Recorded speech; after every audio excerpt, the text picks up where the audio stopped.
Well, hello, everyone. Happy Friday. We did it. We made it through another week. Welcome to Happy Hour. Happy Hour is a stream that I do on Fridays on my second YouTube channel, youtube.com/activelyunwoke, where we watch a woke training or video, a full form one from start to finish, and we talk about it, and we have some beers, and we make fun of them. But most importantly, the reason that we do Happy Hour is we want to know what our enemy is saying. Listen, I posted a podcast just today, actually, although this is a theme I've been talking about for a while, but I posted a podcast just today over on Bing, activelyunwoke.com. You'll see the big podcast button if you are looking for it. And basically what I talked about was the fact that one of the reasons that I think the political right has been so ineffective at fighting back against the woke insanity is they don't listen. They don't listen. They don't listen to anyone. They just desperately want everyone in the world to see things the way they do and to process information the way they do, and that is simply not the way the world works. In order to defeat the woke insanity, the very first thing that we need to do is listen to what they're saying, the full breadth of what they're saying, not just the outrage things that are going to make it onto Fox News and Tucker Carlson and all of those things. That's like the really spicy stuff. But what we learn in Happy Hour is that's not usually what they're saying. And what they actually say is oftentimes far more nefarious than the really spicy stuff that makes the CRT is anti-white or they're grooming your children. I mean, those things are important, don't get me wrong, but they're actually not the most dangerous or accurate elements of what's going on with the woke insanity in our lives. So in Happy Hour, we watch their full form training from start to finish. It's usually at least an hour long. We sit through the boring bits, we sit through the crazy bits, and we learn what they're saying. So I've got a really good one today. We're kind of going a little old school today, if I'm honest, but we're going old school technically. However, this training was just streamed yesterday. It was streamed onto YouTube yesterday, and it is from an organization called Positive Hire, and it is called How White People Can Stop or Push DEI Progress. And this was not only streamed on YouTube, it was also streamed over to LinkedIn as part of the LinkedIn Live series, The Equity Pursuit. And I thought, you know what? We haven't done a good workplace training in a while.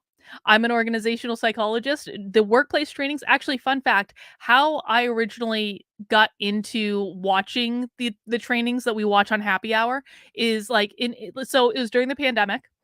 I didn't have a whole lot to do because most of my business at that point was actually built on speaking and things like that. So I like what I used to do back in the before times. How I made a lot of my money was I would go and do corporate trainings in person or I would go do keynotes in person. And so once the pandemic started, I had to completely change my business model, which thank God I did it. It's actually much more convenient now. But B, I wasn't able to do the in-person stuff anymore. And so what I ended up spending a fair bit of time doing in the early days of the pandemic was watching woke workplace trainings, because what I was trying to do was reverse engineer what they were doing in the workplace because they were taking over my industry and ruining everything. And so I watched a lot of workplace trainings about this stuff. And you know what's funny is that a lot of places, I don't know why. I don't know why, but a lot of places are no longer putting their woke workplace trainings online.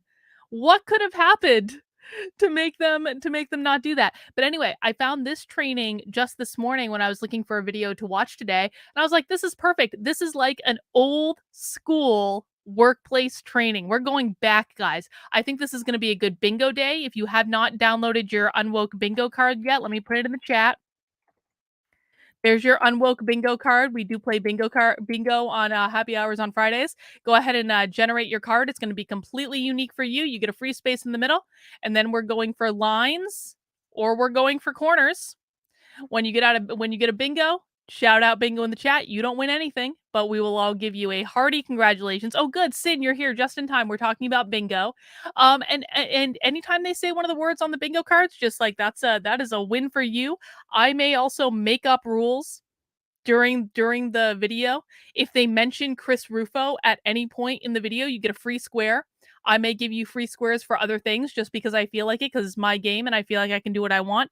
But definitely check that out. It could be a really good bingo day. And once we get one bingo in the chat, then we're going for blackout bingo. No one has gotten blackout bingo yet, but a couple people have gotten really, really close.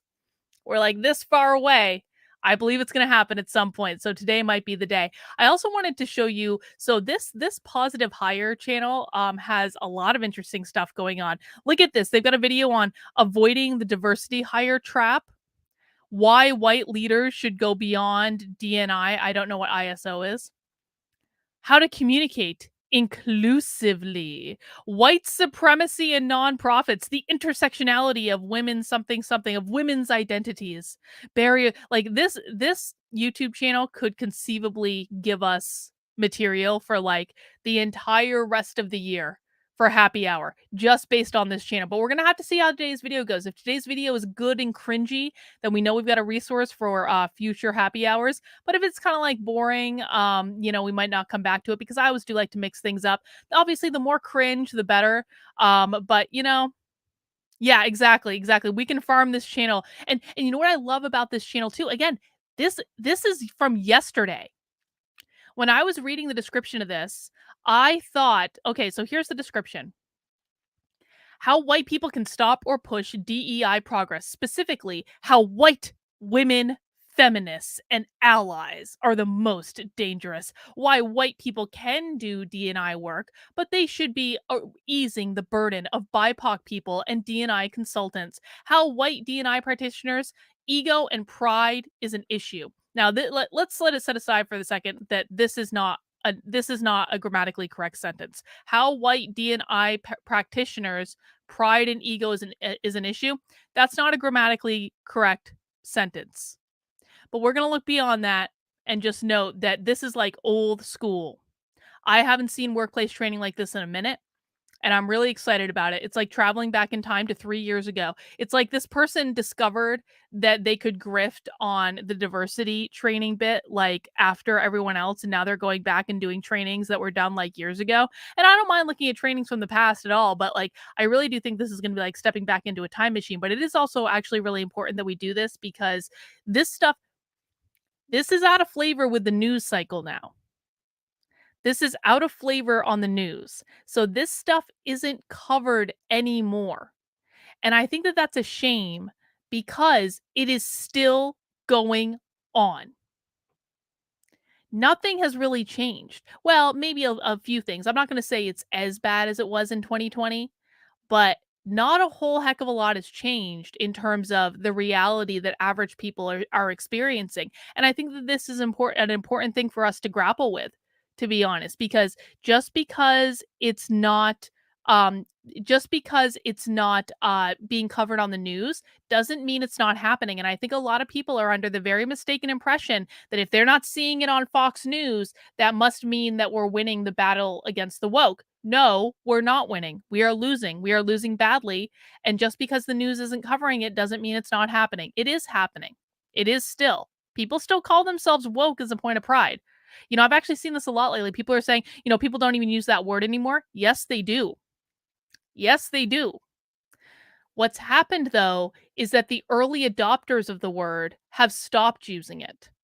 But that doesn't mean, for anyone who's ever seen, actually, hang on, let me look this up real quick. Hang on.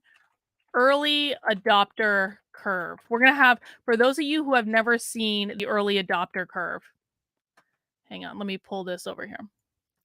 So this is, oh gosh, let me see if I can. Okay, so that's an okay one. Okay. So whenever something new comes into culture, the very first people who are going to pick it up are going to be the innovators and the early adopters, okay? So for us, like the innovators and the early adopters with using like the word woke as a positive thing, those groups have moved on. But guess what? Guess who's still using the word woke as a positive thing? The early majority, the late majority, and the laggards. And that makes up The vast majority of the population. This is 85% of the population right here. So just because the people who are at the forefront of culture, the innovators and the early adopters, maybe have stopped using something, does not mean the majority of the culture has stopped using it. It just means that it's traveled the adoption curve and now it's actually been integrated into the majority of culture and they're still using it. And we know that because we watch Happy Hour. It's the way it goes. Naruto, did you see the tweet I DM'd you on Actively Unwoke? I have not right this second, Naruto. I'm sorry, I've been busy today, but I appreciate the super chat. Thank you for that. So that's why we watch these trainings, guys. That's why we do this every Friday at 5 p.m. I try to make it fun. I tried to make it lighthearted, but it is actually something we need to do because we need to learn this and we need to listen. And I don't want to hear any excuses from anyone saying, I just don't know how you stomach this. I just can't do it. You know, the people that piss me off the most are the Republicans who say, I just can't watch this stuff. I just can't bring myself to do it. Well, then you're going to lose because you're not effing listening.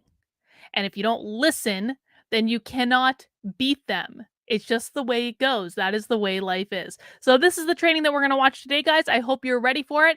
A few announcements before we get started. Number one, mount that like button for me, or if you have not already. If you're not subscribed to the channel, I hope you will subscribe today. I've been posting a lot of podcasts on the channel recently.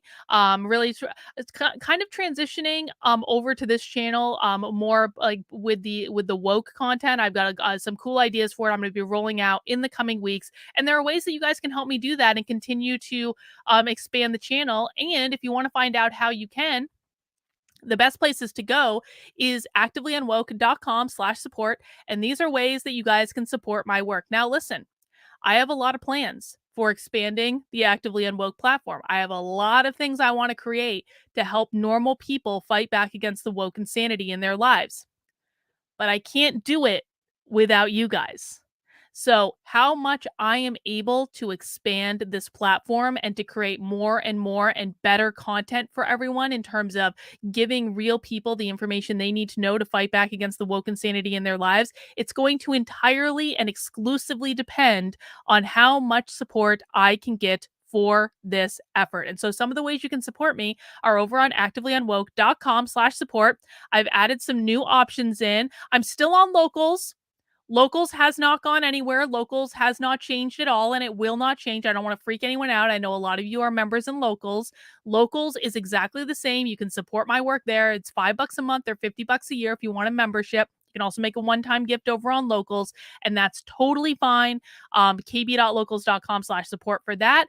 But I have added a Patreon, and there are a lot of reasons that I'm adding a Patreon. I think that it's going to be able to I think that having a Patreon is going to be able to appeal to different people that wouldn't join Locals because they think that it's a conservative platform. Yep, Judy, very first patron on Patreon. Shout out. Shout out. Now, if you join on Patreon, you're going to get the same perks and benefits of Locals, okay? So if you join on Patreon, you're going to get access to the 2 community Zoom calls I do with Locals every single week. It's going to be the same thing. You're going to get access to the Bitchcraft that we're going to be doing tomorrow. We're going to talk about that in a second. But one of the benefits of Patreon is it actually gives me a lot more flexibility than Locals does in terms of offering some really cool perks. And I've got a couple really cool perks on Patreon right now. If you join at the $10 a month level, you're going to get this exclusive Actively Unwoke sticker that's not available anywhere else. And the one I really love is this shirt right here. This is the Mad Hatter offering the red pill. This is actually the very first t-shirt that I designed right after I took the red pill. I had this image in my head for some reason. I was like, I've got to make this into a shirt. Like this crazy kind of like Mad Hatter guy, like holding out his hand, offering a red pill. And so I did make it into a shirt. And now you can get that shirt as one of your perks when you become a member on Patreon at the $25 a month level. There are also other levels that you can get up to in which you will be sponsoring my content. I'll mention your podcast or your website or your product or your service or whatever. Within reason, I have final approval over that. But there are other perks that you can get as well. And all of that goes to support the work I'm doing with Actively Unwoke and really trying to build out that platform. And I can't do it without you guys. There's some other options for support over on there too, but you can peruse and figure out what is the best one for you. And hopefully keep the content coming. Naruto, Glenn Beck is having Jesse Kelly on his show to discuss said tweet on endorsing authoritarianism. Is that what you sent me in the DMs? I don't know. I haven't looked in Naruto, so I have no idea what the context is of that. But if Jesse Kelly is endorsing authoritarianism, like, imagine my shock. I've been saying that Republicans and conservatives are authoritarians for like over a year now. So imagine my shock that he is endorsing authoritarianism. I don't really know what else to say there. All right. Is there anything else? Oh, yes. One last thing. And then, of course, we're going to get to the beer. I will be having a Bitchcraft community Zoom tomorrow in my locals, and also now for Patreon as well, because I'll be sending out the links in both. And Bitchcraft is an awesome call. It's a just an open community Zoom where we bitch and we craft. You can bring any crafts you want to Bitchcraft. I, of course, will be knitting as the far most superior of all crafts, but you can crochet, I guess, if you want to. I don't know why you would, but some people like that sort of thing. You can do needlepoint, you can do cross stitch, you can sew, you can draw, you can paint, you can fold your laundry, you can clean your gun, you can just come and hang out. Whatever's clever, but that is going to be happening in my locals and, of course, on Patreon as well tomorrow at 3 p.m. And it'll just be a nice time where we can just connect and talk about whatever is on our minds, whatever's clever. Private call, not recorded at all. So I hope some of you will join me tomorrow at 3 p.m. Hallie says some authority is necessary. No, Hallie, it's not. I'm sorry. I really disagree with you on this. I vehemently disagree, because whose authority? And did I consent to being ruled by you? Because I'm pretty sure I didn't. And why do you get to have authority over me? I don't think you do, because I didn't consent to it. So no, I don't think that authoritarianism on the right is any more preferable than authoritarianism on the left. I think that adults should be adults, and you know, we should allow adults to manage their own lives as long as they're not hurting each other or taking each other's stuff. Then that's all that really matters. And authoritarianism on the right is not at all preferable to authoritarianism on the left. And to be quite frank, it is that type of attitude that has led me to say I will never vote for a Republican again. I will never support a Republican again. And I quite frankly hope Republicans lose. But that's just me. All right, guys. Let's get a beer, shall we? Now, I've got a simple beer today. A simple beer, but it's a good beer. And I'm very excited about it. It's pumpkin beer time, ladies and gentlemen. Does anyone drink Shipyard Pumpkinhead? I love Shipyard Pumpkinhead. This is a really kind of like basic beer, like in the Northeast at least. I don't know if this is true elsewhere, but in the Northeast, you can get this in the supermarket. You don't even need to go to the craft beer store, but it's really good. I love pumpkin beers. Pumpkin beers are my favorite time of the year. Does this have a screw top? Oh, it does have a screw top. I had a bottle opener here just in case. I'm so excited. And because it's a Shipyard Pumpkinhead, we drink this out of the bottle. I'm not pouring this in a glass. This is a bottle type of beer. It kind of bums me out, to be honest, that like most like craft beer places have like switched over to the cans. I don't like drinking beer out of a can. I do like drinking beer out of a nice glass bottle. Cheers, guys. Happy Friday. We made it through the week.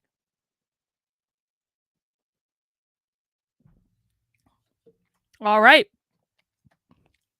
Let me see. Let's get this party started, guys. Please mount that like button for me if you have not already. Okay, pray for us. It's gonna be fine. All right, let's see what these crazy ladies have to say. One white lady in the middle, she's probably gonna ruin everything. Let's see. Hello, everybody. Thank you so much for being here today. This is another episode in our series called The Equity Pursuit.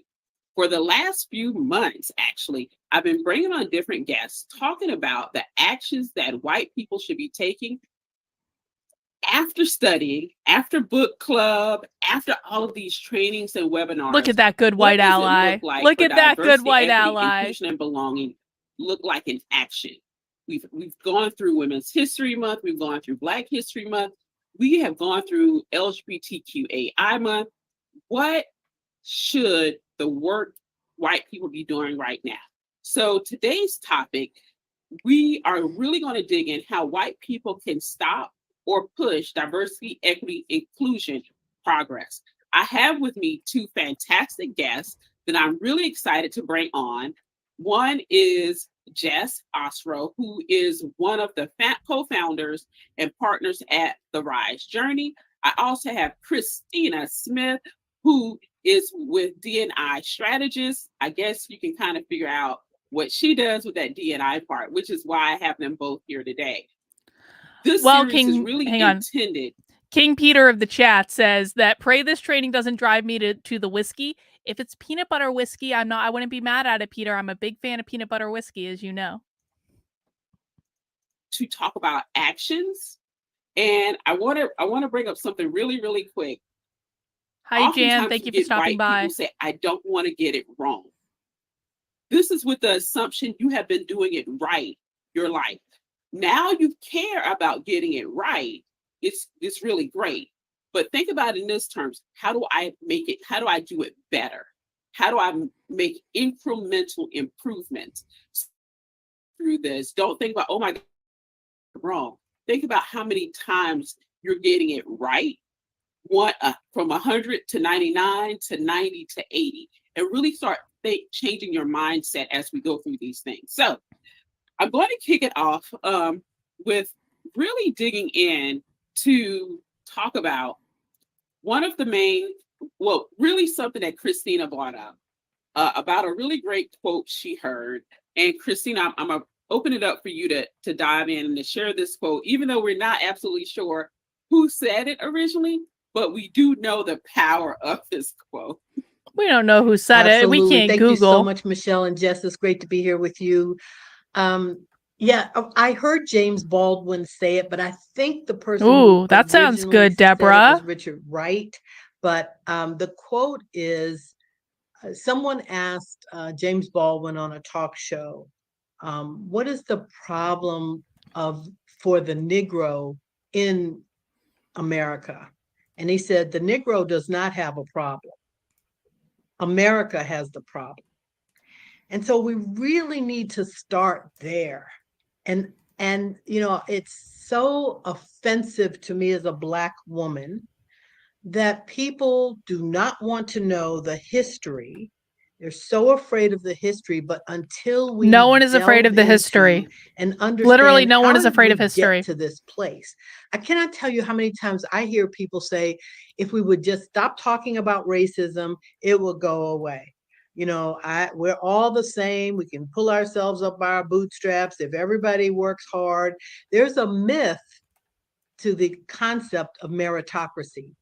This is not a meritocracy for Black and brown folks. It's not. That is one of the most toxic things that you could tell a Black or brown child. That is incredibly toxic. For everyone who thinks that critical race theory is only against white people, can you imagine? Like, okay, so here is the difference between what white children are told and Black children are told according to critical race theory. White children are told they are all powerful, they can do whatever they want, they are the kings of society. Black children are told you can only be successful if white people allow you to be. You no matter how hard you work, you can't be successful because of the color of your skin. One of those is actually more toxic than the other. And I hear these people, and again, this is partially because of the bullshit spewed on Fox News about this. Like, they say, well, they're saying that white people are the oppressors and they're bad. Well, they are, but part of being an oppressor is that you are the most powerful person in society. It is significantly more toxic to teach people that they can only get ahead if other people allow them to, that they have no internal agency at all, that how hard they work doesn't matter, that if they show up consistently and do a good job, that doesn't matter. That is significantly more toxic than telling people they are the all-powerful kings of society and they're keeping everyone else down. Now, don't get me wrong. I'm not saying that what they're telling white children is good. It's not good, but it is significantly more toxic what they're telling Black children. That is reality. So for anyone who claims that critical race theory is anti-white, which is a reminder, I do not allow that term on my channel at all because it's used by very, very bad people. But for anyone who might have stumbled here that doesn't understand that just yet, that's okay. It is not. It is racist against everyone. It is simply racist in different ways, and some of those ways are actually much more toxic than what happens to white people.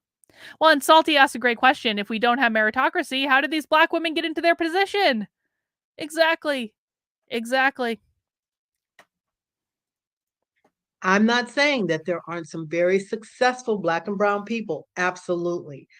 But for a lot of people, there are so many obstacles in the way, it's overwhelming. Thank you for that, Christina. I always like to tell people when enslaved people left the plantation, they didn't have on shoes. What bootstraps are you referring to? Right. That's so Jess, over Are to you saying you're a you. slave? Love for Because we haven't your had thoughts on slavery this for a quote while. and your perspective right now where we are in diversity, equity, the work as far as in organizations with diversity, equity, and inclusion. Well, that quote is 100%. The person who the problem affects, it's not their job to solve it. It's the person who causes the problem in the first place.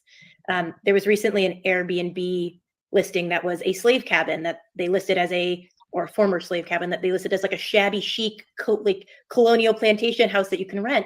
And when you listed and read the reviews, a lot of them said, well, we did the plantation tour and they kept talking about slavery. And it was like, can we not talk about slavery? Can we just learn about this plantation? And it's those kinds of pieces that relate to this. Like, this is part of our history. This is part of what we have. You can't, by ignoring it, it doesn't make it go away. It doesn't make those problems go away. And this, to me, and I know we're going to talk about it later in this conversation, goes back to privilege. My mother always told me, you're born on first. And for those who don't know baseball, you're born on, there's 3 bases in baseball. And my mama said I was born on first, which means I didn't have to hit a single. I didn't have to warm up. I didn't even have to practice. So her mother, this woman's mother, has been indoctrinating her since she was a kid then. What does it mean that she was born on first? What does that mean? I want to know why her mother said that specifically. Did her mother say that? Because there are a couple different reasons why her mother could say that, right? Did her mother say that because she's white? Or, and I'm going to bet that this is more likely, did her mother tell her that because they are well off financially? Because there is a legitimate point to be made about class struggle, right? If you are born into a wealthy family, you are going to have inherent advantages. That is just the way it is. And that is true if you are Black. That is true if you are on white. That is true if you are Black or white or any other race in between. It doesn't really matter. If you are born into a wealthy, connected family, you are going to have inherent advantages. Ivanka Trump had inherent advantages by being born of Donald, right? But that's not because she's white. That was because she was born into a wealthy family. So I want to know why her mother said that. But either way, it's like, it's a really kind of like heinous thing to tell your kids, like you're more privileged than everyone else. Like that can give you a complex too. And then suddenly you become a diversity trainer and you wonder what happened. And you're like self-flagellating on the internet to make up for your inherent privilege that your mother's been telling you about since you were a kid. Practice baseball. I was born there, regardless if I was good or not at it, purely based on I am white. Both of my parents went to college. 3 out of 4 of my grandparents went to college. There was no doubt I was ever going to have a dinner at the table or lunch in my lunchbox. These are all elements of privilege that I was just born into. I have lots of areas where I'm not privileged, but part of this is acknowledging, hey, these are things that I didn't have to work for. I had bootstraps. I could pull them up because I had them. I was born with them. My parents were born with them. And so thinking about white people, going back to the topic of this is our problem. And the solution incorporates those who are Black and brown and anybody who's marginalized. But this is our problem to work towards. When it comes to the DEI work that I do with my business partner and our team, I start out almost every call, every sales call saying, I am a heterosexual cisgendered white woman. I come from background of privilege. I come with a college education. I come with a bank account that is 5 figures in it and have for a while. And these are important to recognize from the very get-go. It's important for you two to know that I know this about myself, because then the 2 of you and anybody else I have a conversation with can recognize that and can bring that up without me getting angry or pissed off or whatever it is. Like, this is a part of who I am and the work I do. And I always say, like, I have no ego about this work. If I'm not the right person to be in the room, let's find the right person to be in the room. And that's really important too. There's a limit to what I can do, but there's not a limit of who I can bring in and along for the ride. Jess, I don't want to get way off topic, but I do want to say that I'm so happy you are at ease with using the word privilege, because some people get so uptight about that word. And really, when you stop and think about it, we all have privilege. It's privilege in relation to whom? I'm an able-bodied cisgender woman. That's privilege. I am light skinned. That's privilege. There are so many things. I'm educated, I'm not at the six-figure thing yet, but I'm working on it. So it's the idea that if people would just get over their fragility about having these conversations, that's a great place to start. There's no blame, no shame, no guilt. It's like, how do we move forward? No one. You know what I've noticed in the 2+ years that we have been doing happy hour on an almost weekly basis is that every single time that a white lady or gentleman, but it's usually women if we're honest, every single time that a white lady comes on and confesses her inherent privilege, it is followed up with congratulations for expressing your privilege. And then they never talk about anything else. They never talk about the solutions for racism. I bet you we're only, how far are we into this podcast? We are 7 minutes into a 1 hour podcast. I will bet you all the beer that I just bought to put in my fridge. I will bet you all the beer I have that they will not get to one single solution for racism in this entire podcast, because that's not what this is about. That's not what this is about. So the podcast that I just posted earlier today, it's episode 13 of the Actively Unwoke podcast. It's available on my YouTube channel. It's also available on all major podcasting platforms. You can find out more about it on activelyunwoke.com if you're looking for it. But it's basically about this idea that the woke do not have the same values that we do. They value control. They value power. They will do anything that they need to do in order to gain more power. That is it. And so when they are doing workplace trainings like this, the goal of this training is to gain more power. The goal is not to solve racism, because they don't value a world without racism. If the woke had a world without racism, none of this training would even be possible. These women would not be able to make money as a diversity and equity and inclusion consultant. None of this would be happening. Racism is the god of the woke left. It is their god. They are never, ever, ever going to kill off their god. So the goal that they have is not solving racism. And that is why in not a single happy hour that we have watched over the last 2.5 years have we heard one single solution for them solving racism. They never present solutions. The only purpose of trainings like this is to make white people bend the knee. That's it. That's it. And I say white people because in this context, we're talking about a training that is targeted towards white people, but it could just as easily be anyone else. Because it's not about skin color at the end of the day. It's only about power. So if you do a completely different training, it could be about making another population bend the knee. So if you do like a fat studies training, they're trying to get skinny people to feel upset. Well, guess what? You can be black and skinny. If you are talking about the gender ideology, they're trying to make men upset. Like, so it, like, whether it's skin color or gender or race or ethnicity or sexual orientation or gender identity or whatever, it doesn't really even matter. The goal of these trainings is to make people bend the knee to this ideology. That is all that it is. And that is why they will never present solutions, because they don't want solutions. If they had solutions, then they wouldn't be able to use these divisive issues in order to gain control over other people. This is the mindset we need to have when we're watching these trainings. We need to understand that racism is their god. They are never going to kill it off. And the purpose of these is not to make a more fair and just world. It is only to gain power over other people. Look at it with that mindset, and you're going to see a really different training than you might see just on face value. No one blames you, Jess, for the fact that you were born on first. I don't blame you. I don't really care, honestly. It's, what do we do at this point? Do we want to drag this for another 400 years? What can we do starting here with those of us who are aware enough and care about the future? what can we do now?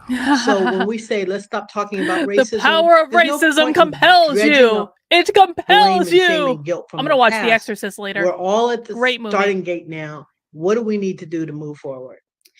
And for DEI work, I don't know. There's some people who are frustrated, I think, that white people are in DEI work, or anybody who's in a majority. And that's a whole nother conversation. If anybody wants to have that conversation, I love having that conversation. Should white women be in DEI work? Should Black women? Who should be in charge of this? And the answer is everyone. But leveraging those privilege. When I think about, again, my mother and grandmother, count your blessings. You know, I take privilege as a blessing, and I can say, I have this. How can I use it to better everything else I do? How can I use this to elevate other people I work with? How can I use this to have a white male CEO hear me better than maybe they would you, Christina? And so recognizing these elements and then saying, how do I use them best?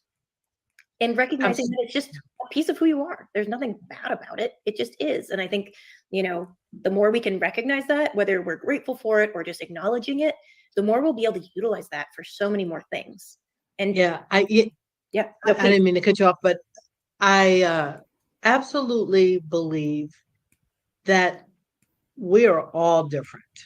We're all different. Think about how many times have you heard about a set of twins and they're radically different? You know, Eric here is pointing out there's nonstop throwing her family under the bus.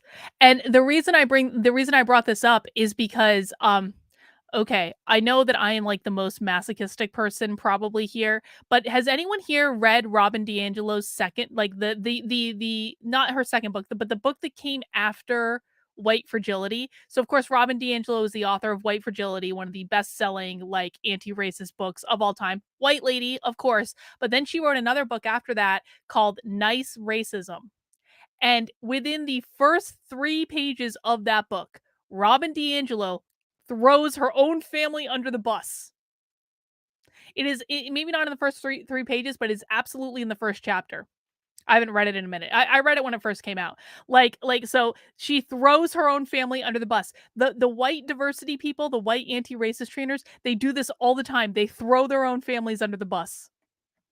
This one's no different. She learned from the Church of Robin DiAngelo. That book sucked, by the way. That book was not like, I mean, of course it sucked, but it was basically like a kind of like a rehash of White Fragility. It was actually, it's like a funny book. I should do something on it at some point, but like Robin DiAngelo has kind of fallen out of favor because she went on the internet too much and said all white people are racist too much, so she's not really talked about anymore. So I didn't really pursue it, but that book is basically yelling at white progressives and calling them inherently racist.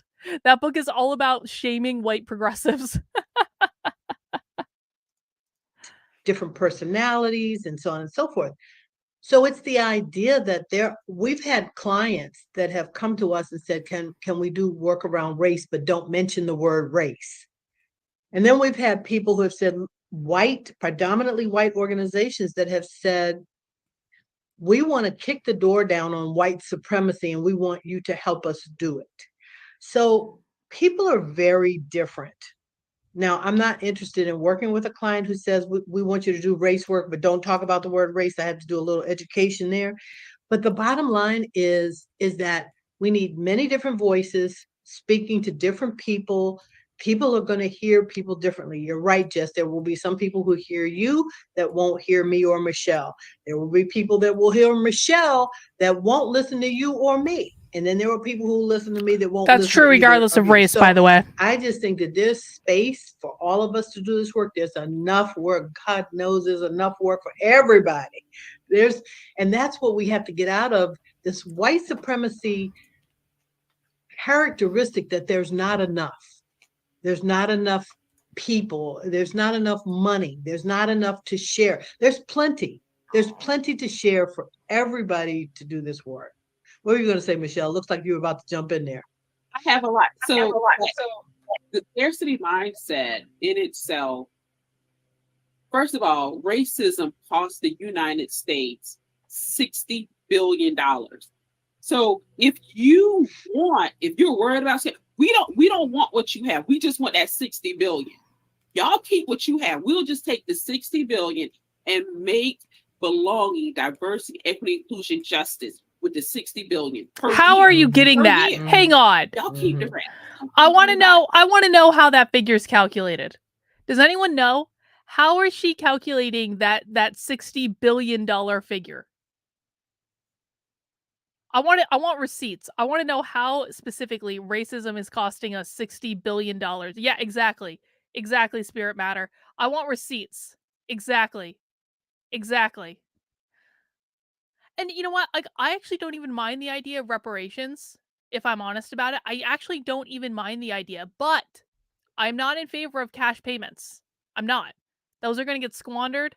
It's not going to do any good. Like if we did reparations in cash payments, that would be a giant effing waste of money. But you know what actually I would be in favor in?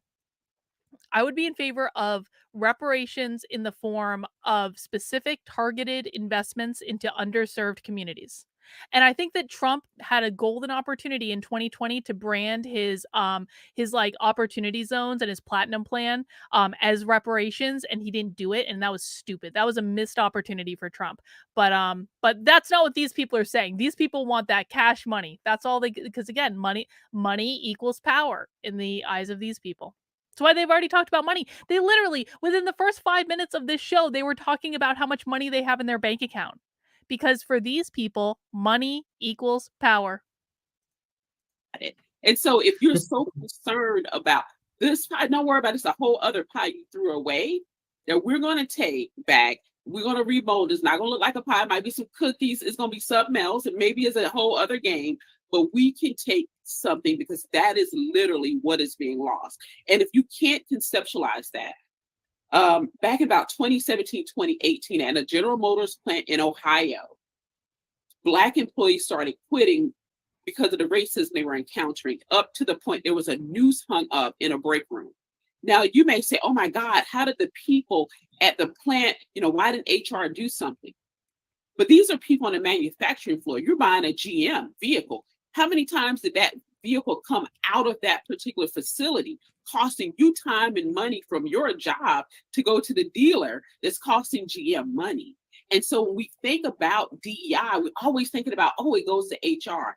As a software user, as a book reader, whatever that physical product is, it impacts you as well as a consumer. And so it is not a one and done in an HR. And I think when we start to see it, how much it impacts us on an everyday level, no matter your race, creed, gender, sexuality, socioeconomic status, it starts to look very, very different. And back to the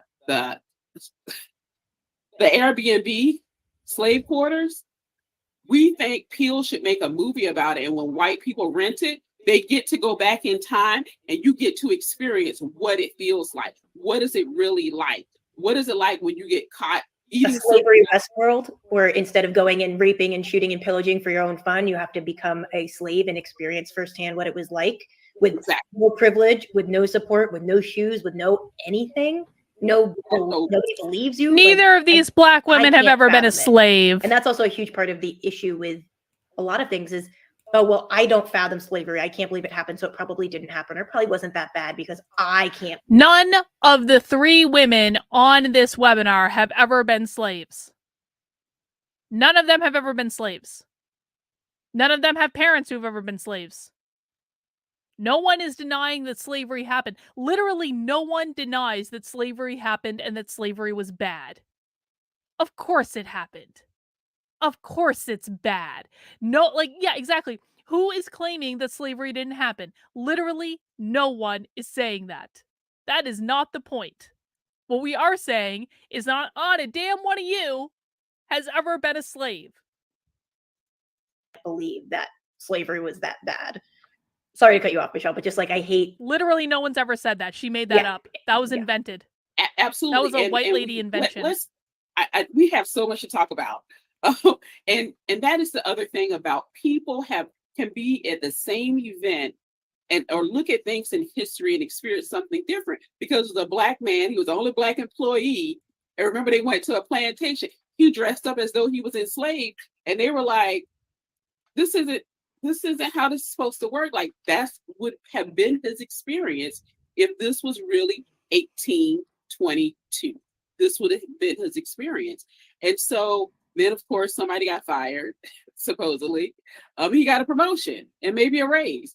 But the thing is, how do you set up and create those learnings, that behavior early enough? Number one, maybe not move to Florida and have an education system that is diluting or changing what really happened. Really? And educating. So we like the fact that white people are educating themselves, number one.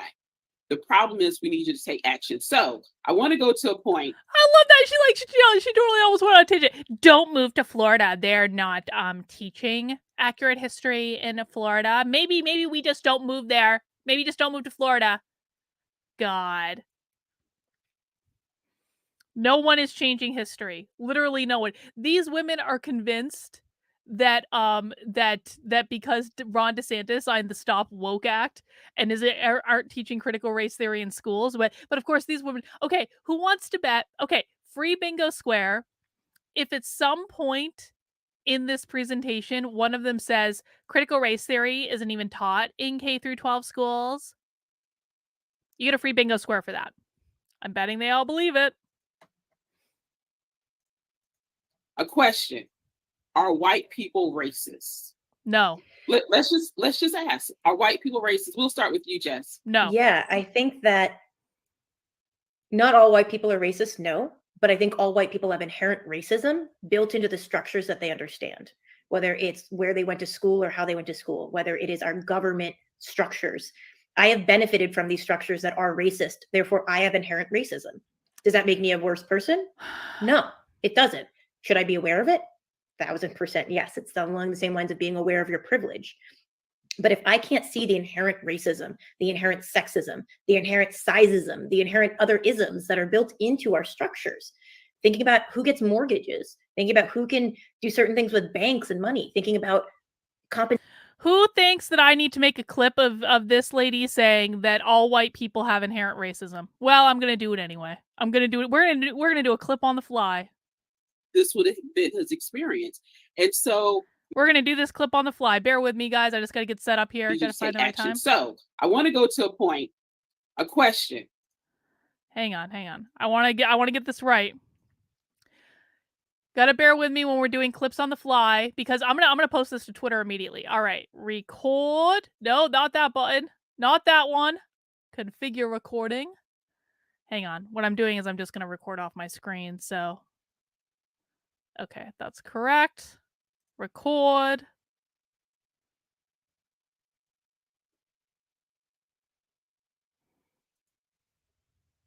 That is diluting or changing what really happened and educating. So we like the fact that white people are educating themselves, number one.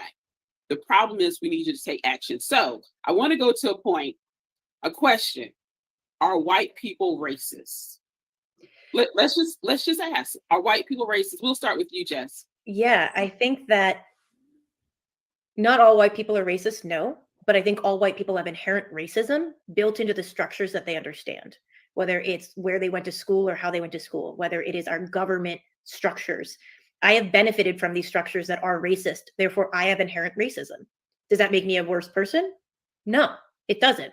Should I be aware of it? 1000% yes. It's along the same lines of being aware of your privilege. But if I can't see the inherent racism, the inherent sexism, the inherent sizeism, the inherent other isms that are built into our structures, thinking about who gets mortgages, thinking about who can do certain things with banks and money, thinking about compensation within organizations. So I do a lot of compensation audits to make sure are people being paid equitably for the same role. There's an element where I think of, if all of your Black people or people of color are in the lower third of your organization, there's an element of institutionalized slavery resemblance. It is not institutionalized slavery, but there's resemblance because you are keeping these people of a certain demographic, whatever that demographic is, in a lower echelon without looking at the systems to see if they are having impact on keeping them lower or keeping them, in their place. So no, I don't believe all white people are racist. I believe a lot of white people are racist. A lot of white people who don't know they're racist are racist. But ultimately, all white people have inherent racism built into the structures that they know. Even the digital nomads who are being born today will have racism built into the structures that they understand. And until DEI is, and I use the term DEBA, diversity, equity, inclusion, belonging, and accessibility, are built into everything. are built into our financial plans, are built into our business plans, are part of the CEO or C-suite's bonus structure. Until we have accessibility in all of our websites and all of our apps and all of those pieces, those inherent isms are going to stay in our structures, and we're going to continue to grow and be more thoughtful, but we'll still have in those inherent isms in our structures. And so until we can address that consistently and readily, sorry, noise notification, we're never going to be able to say, no, we're not racist, because it's going to be inherent in our core, no matter how woke, and I don't use that word because that's not my word to say, but no matter how aware or how progressive, and I am on the most liberal end of people in DEI, and I still have that in my system. I'm never going to get rid of it, because that's part of what I was born into and part of my fight and part of a way I can always use my privilege to fight for others. Wow. Add, Wow. That clip was so much better than I thought it was going to be. That clip is fucking amazing. That turned out, because we didn't listen to the whole thing, that was fucking amazing. Hang on, I'm just quickly editing this clip, guys. Hang on, bear with me.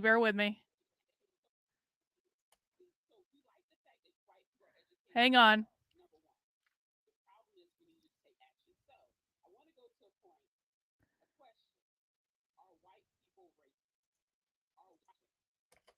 Okay, hang on. Oh God, I hope I can get this under 2 minutes. Oh no, it's too long. We're gonna figure this out. Hang on. Bear with me, guys. Mount that like button while I'm figuring this out. I'm doing editing on the fly.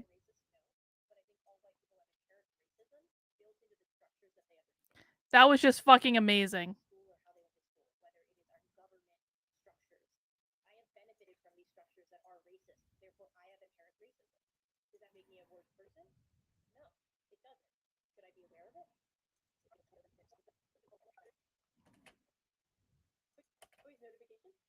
We're never going to be able to say, no, we're not racist, because it's going to be inherent in our core, no matter how woke, I don't use that word, that's not my word to say, but no matter how aware or how progressive, and I am on the most, because it's going to be inherent in our core. All right, I got it. Happy hour. White people are racist clip. I told you guys this was going to be like a good old school training. We haven't heard all white people are racist lately. That was pretty great. Incognito says, lady on the right was indoctrinated to self-hate. She was indeed, Incognito. She was indeed. Wow. Guys, we are only 17 minutes into this 1 hour long. I knew this was going to be cringed. So let's see. I'm exporting that video right now. We're going to get that up on Twitter, but let's keep going in the meantime. Resonate with what you're saying, Jess. A long time ago, I heard this story, and you may have heard it also. I'm sure you probably have, but I just love it. For me, it's just so visual. And often when I'm working with clients, I use this visual because people get it right away. There are two fish swimming upstream. They're younger. An older fish is swimming downstream. They're talking to one another. And the older fish says, hey, fellas, how's the water? And they look at him and they keep swimming. And one looks at the other and says, what's water? It is the systems. It is what we have been indoctrinated into, all of us, into this system, and it has changed over time. So it used to be, especially in the South, very blue. Do I look like that white lady? Do we kind of look alike? Is she me in an alternate timeline? These are the things I think about when we're watching happy hour trainings. Is she really me in an alternate universe? We do kind of look alike. That's a little scary. It is a little scary. Hang on, just getting this clip up on Twitter. Oh, King Peter of the chat. Thank you, Peter. This level of self-hate is what inevitably causes violence and apologize for. I don't know what that word is, Peter. And apologize for violence. Makes sense why they all defend Antifa now. Oh yeah. Well, and she said too. She was even like, "I am like as far left as you can possibly get." Yeah. I mean, it really is. I mean, it is self-hatred, and I think it's a shame. Like I've always said, these are not the woke are not narcissists. They are not narcissists. Narcissists do not hate themselves like the woke hate themselves. They don't. The woke problem is a profound lack of self-worth. It's not about loving themselves. It's a lack of self-worth. Okay, hang on. I don't know why this clip is taking so long to export today. All right. FYI, they're still teaching that all white people are racist in workplace diversity training. This training was recorded yesterday, and we're watching it on Happy Hour now. All right, almost there. Almost got this clip up on Twitter. Thank you guys for bearing with me. It's important that we clip things like this when we find them.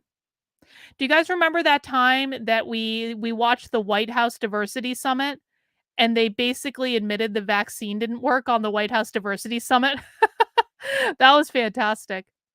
That was a good happy hour. This is why we have to watch the boring stuff, guys, because every once in a while when we're watching the boring things, they let the masks slip. Bye, Sin. Have a good rest of your day. God, this is like taking the longest to export of any 2-minute clip that I've ever made ever. Clearly, I need to restart my computer. Almost there.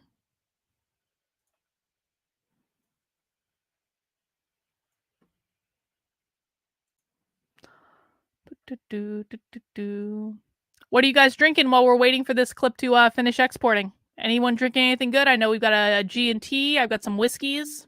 This pumpkin beer is really tasty, guys. It really is. It's in the supermarket.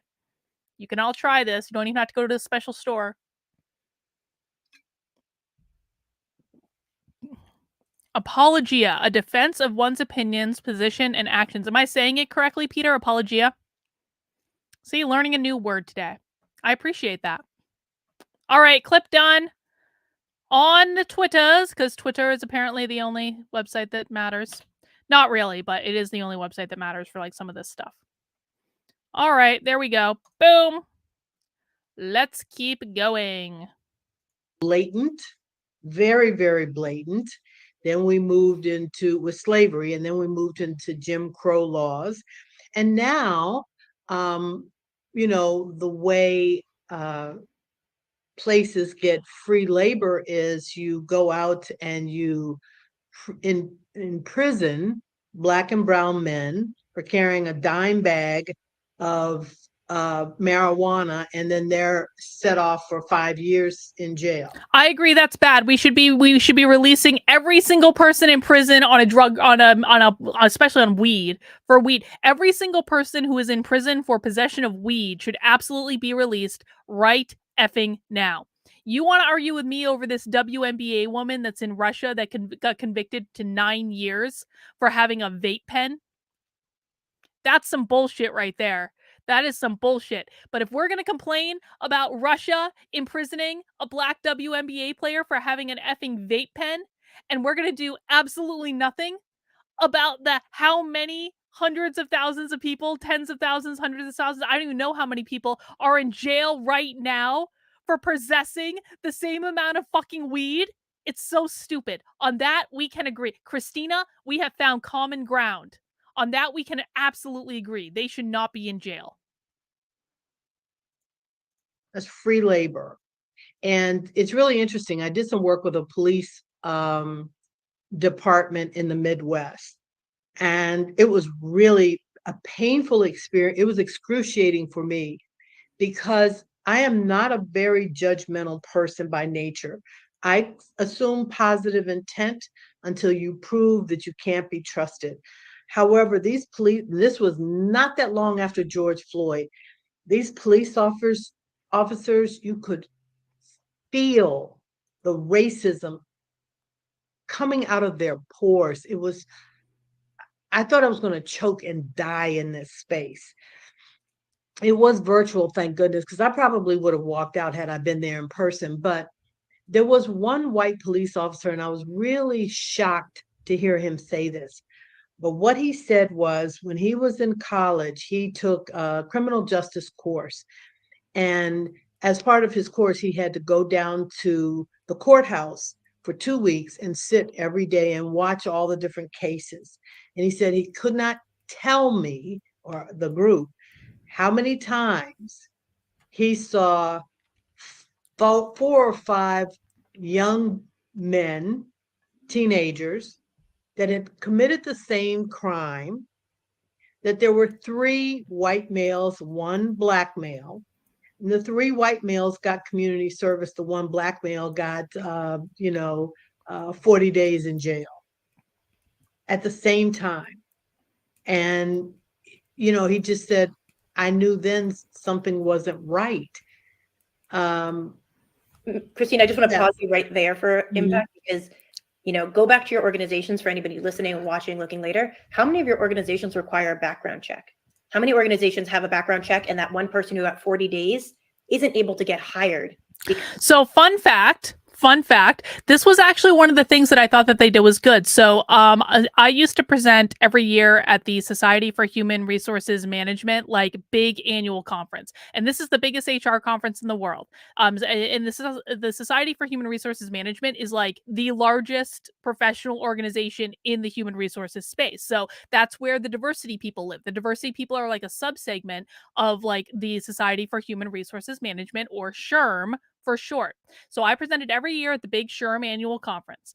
And so I bring this up because one of the so there was a big backlash again by led by progressives against the president of SHRM. The president of SHRM, I think he's still the president. He's a guy named Johnny Taylor. Johnny Taylor is black. And Johnny Taylor got in a metric F ton of trouble for working with the Trump administration. And there was this whole movement. Look up the Fix It SHRM, SHRM, Fix It SHRM hashtag on Twitter.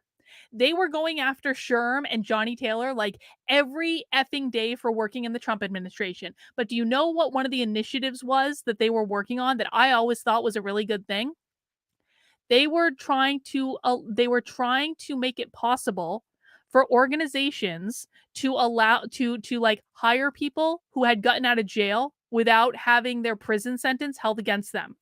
So like they were lobbying, and I forget the specifics of it now because it's just been a minute, but they were actively lobbying. It was like called like the Second Chance Act, to give people who had been in jail like a chance to actually get a good decent job after they get out. Because what was happening was a lot of organizations, they would have the checkbox on like the application to say, are like, have you ever been convicted of a crime? And as soon as you check off yes on that checkbox, then you're basically removed from contention for any jobs. And so what happened was it made it incredibly difficult for people who had been in prison to get a job after they got out of prison. And so what are they going to do if they can't get a job? They're going to go back to committing crimes. Right. And so Johnny Taylor and SHRM were actually working with the Trump administration to make it easier for people who had gotten out of prison, who had paid their debt to society, to find a job after they got out of prison. And I always thought that this was a really good thing. Now, listen, some of you caught the drama with me over the past like week or so. Well, it wasn't even drama with me. It was drama where nefarious and deplorable, legitimately deplorable actors on the internet released information about a friend of mine that he had been in prison. Now, I think he was in prison for a crime he didn't commit. You will never convince me otherwise. But what I did know, based on the fact that I had a friend go to prison for a really long time for a crime he didn't commit, was that he had a really hard time getting a job after he got out of prison. Like a really hard time. Like he is a legitimate genius and he couldn't even get a job like at the deli at the supermarket. And so I was actually very attuned to at that point, I was very attuned to like how difficult it was for people who got out of prison to get a job. And so I always liked that Johnny Taylor and SHRM had worked with the Trump administration on that. And that's the point I want to make here. This was pushed by Trump.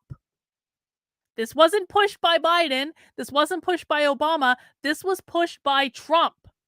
And the only reason I know about it is because the black CEO of SHRM got in a metric fuck ton of shit with the white progressives for actually working with the Trump administration on this. Because of that 40 days. Myself, I smoke pot. I have a vape. I use it to go to sleep at night because of my anxiety. I have traveled with it to places that shouldn't have it, versus Brittany Greer, and I'm probably pronouncing her last name incorrectly, who's the WNBA star, is probably potentially going to die in Russia because she's not going to die in Russia. Probably to use for the same reason, or to relax, or whatever reason she needed to use it for. But that's privilege. Right there. I've flown with that. I've never had an issue. I've brought all sorts of things through airport security, never had an issue. She's right about that. Will I ever have an issue? Because I'm a white woman and I just sprout one tear, and I've used that. I've used that to get away with things. But for all the businesses who have background checks, screw that shit. Time to find a new method. Honey, if you were in Russia, you would not be experiencing the same privilege. In Russia, you would not actually be able to cry if they found your fucking vape pen in your purse. Don't bring drugs to Russia is the moral of the story there. But she is right. You can absolutely fly with weed. She's 100% correct about that. But like, that's true of everyone. Why do you think Brittany had that pen in her bag in the first place? Do you think it was an accident? She fucking flew with it. She just didn't get out of Russia. She brought it to Russia somehow. She brought it into the country. It was in her bag. That has nothing to do with you being white. She flew with it just like you did. The problem was she got caught in a country that has ridiculous drug laws. So don't bring weed to Russia, guys. Don't do it. It's not worth it. Don't go to jail for 9 years. Of finding appropriate people, and because they have a history, and because the system that is racist, therefore now makes you inherently racist by using these tools that oppress these people. Absolutely. Absolutely. Thank you so much for sharing that, Jess. Just for... Now, I will say this. I did bring weed to the UK, and I don't feel bad about that. But the UK is not the same thing as Russia. It's not the same thing. I was accused of being a drug smuggler on Twitter because I brought a vape pen to the United Kingdom when I went to London in November. Jesus Christ, these people are so ridiculous. Jenny's getting inky with it, says, all those isms are a means to distort and change reality. Yep, that's exactly true. Brittany Greer flew with that vape pen successfully to Russia. She just didn't get out of Russia with it because they found it in her bag. USA, this is true. Yes, Phil, TSA is a joke. Absolutely. I have flown with so much. It would blow your guys' mind how much weed I have flown with in my bags. Not all the time. I usually don't fly with like a metric F ton of it. In fact, I usually fly with like just a vape pen. If even that, to be honest. But like, I have on occasion flown with a metric F ton of weed and they didn't find any of it.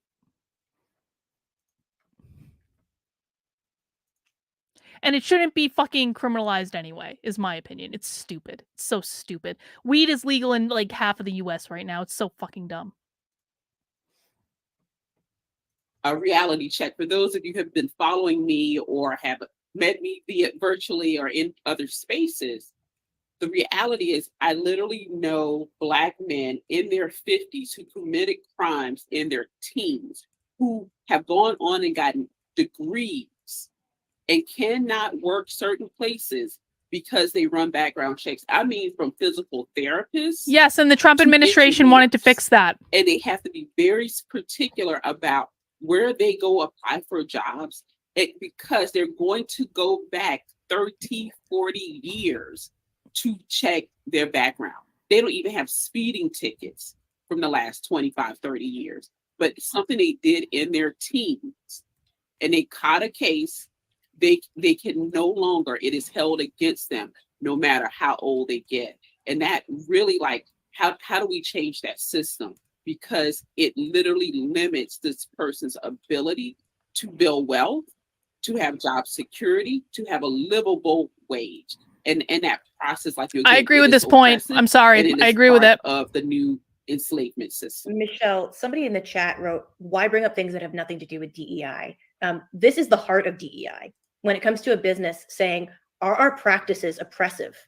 Are our business practices oppressing people? Are they limiting people?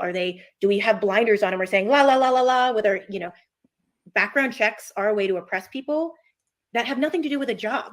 if you're inviting somebody to be on a police workforce, maybe then you want to check their background and see what's going on. Maybe that's relevant. But if you're hiring somebody as an HR coordinator or a customer service person, their criminal background shouldn't have anything, or if it is, look for that one sliver of applicable piece. But that is DEI. When we go back to the core of this topic, how white people can press forward DEI or stop it. If every white person went to their organization and said, what is our background check policy really used for? And we were able to eliminate 50%. Think about all the people who are Black and brown or white or whomever who have backgrounds. People do things in their past. I was a dick when I was 16 or 17 years old. There's plenty of times where I may have been arrested or reprimanded, I agree with but this. I wasn't arrested. I was reprimanded and told to go home because I knew the police officer, because I grew up in a small town, whatever. But a lot of people aren't that fortunate. And a lot of people have the racism in our systems that impact them, which then impact jobs, which whereas DEI right now, a lot of DEI is in our careers, is in our companies. And so if you're going to use a tool that has nothing to do with anything except to say, Christina, you're Black and you have a background, so therefore you can't be a customer service person at $15 an hour, which isn't a living wage to begin with. That is DEI right there. That is the crux of DEI, and that is how white people can push it forward, because they're going to listen to white people more, especially if the people at the top are white. And that is directly impacting DEI and how white people can push this forward. Or say, maybe Christina is a little sketchy. I don't know. She's a weird background. I don't really want her working here, because that's what a background check can do. Absolutely. I want to go ahead, Christina. You're on. Yes, someone just put in the chat, add justice issues to EDI conversations. And I just want to say really quickly, I think that's so important. I'm actually doing a lot of work with employee resource groups right in through here. And so many of them are doing good work. But the work we want to get to is not just what holidays are people celebrating. Yes, though that's important. It's important to understand those and the significance, and we can learn from one another during those. But really, we want to get at the heart of justice. And so I really appreciate that comment in the chat, that's where we really need to focus our energy, is around issues around justice. To add on to that, I believe it was Lily Zhang, and I'm bad with names, but oh no, John! Oh no! Why did you do that, John? Oh no! They posted the other day about how diversity, equity, inclusion doesn't inherently include justice. And for me, I know my place is to support someone else who's pushing justice forward. I don't feel comfortable being the person leading that, because of my race, because of my background, because of my education, and most importantly, because I have not experienced a lot of the trauma and issues that folks who are pushing racial justice forward or ethnic justice forward and other justice forward. But it is my place to stand behind Christina and behind Michelle and chant loudly, or then when it's the right time, step in front of them so I can physically block them, maybe from a police officer or somebody else. But there is a difference between diversity, equity, and inclusion and justice work. And there's, in my opinion, there's always a place for DEI work, but justice work is different. And you have to make sure you have the right people and the right support. And again, the right leaders, because it's different and they belong together, but do note that they kind of, for me, at least personally for me, run in parallel. But they do require a lot of different resources and different support. I want to respond to Miriam's statement that it's been her experience that DEI is there to ask questions, make recommendations, and watch nothing else happen. I absolutely understand. Let's see. We got a super chat from Sean. Thank you, Sean, for supporting the channel. Fake news, DIE, die, and the theology of Marxist superstructure that's built into it, and the social questions of whether people are being treated fairly under a system of equality under the law aren't the same. Well, they always try to conflate them, but we all know that there is a difference between equality and equity, and being treated fairly under the law is not what these people are going for. It's not what they're going for. Ibram X. Kendi said, oh gosh, I'm going to flub the quote, but it's very Orwellian. He said something to the effect of racism in the present makes up for discrimination in the present makes up for past discrimination. Discrimination in the future makes up for present discrimination. It's not the exact quote, but it's not far off from what he said.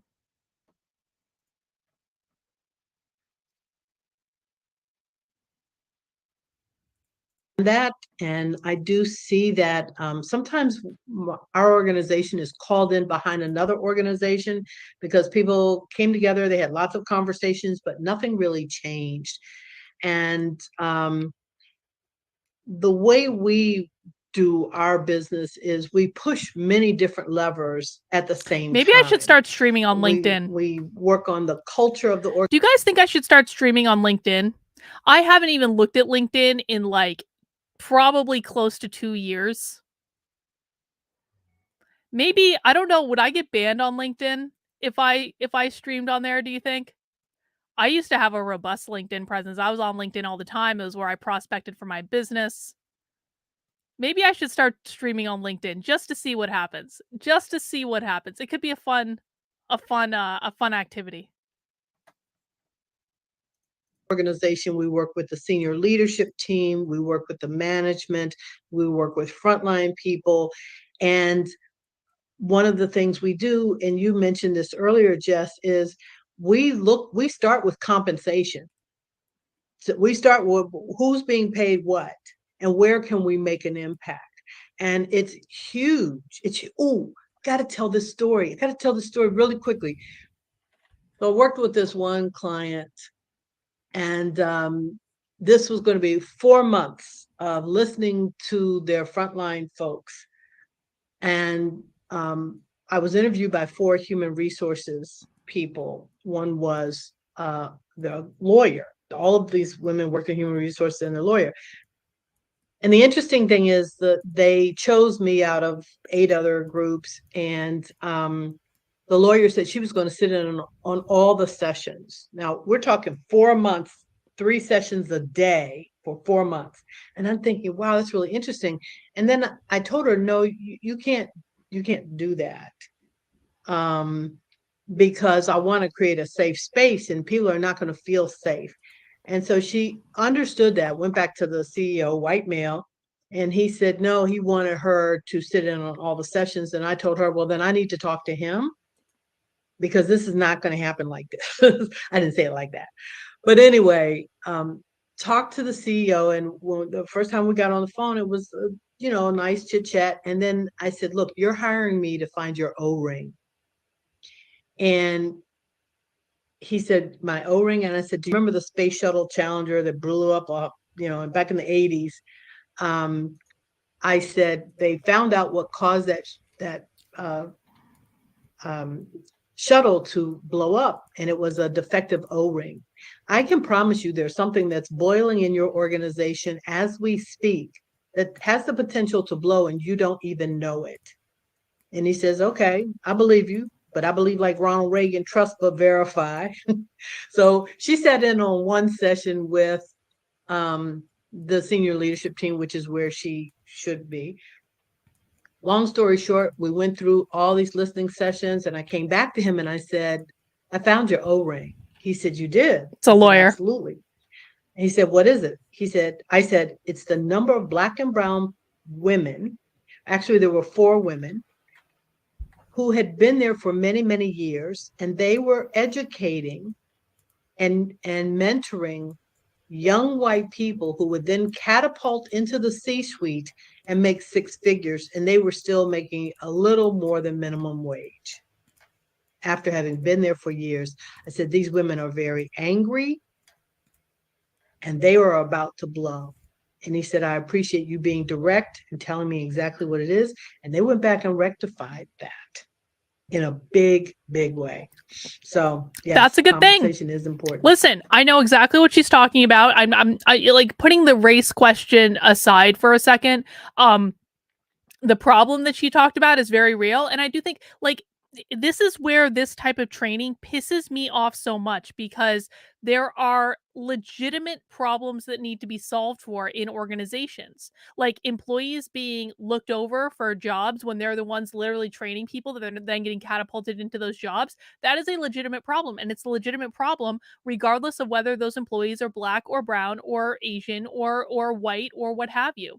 And this type of work in identifying those problems and in rectifying those situations where employees have legitimately been wronged by their jobs is good work that needs to be done. The problem is when you're putting all this racist bullshit on top of it, it obfuscates the goddamn problem.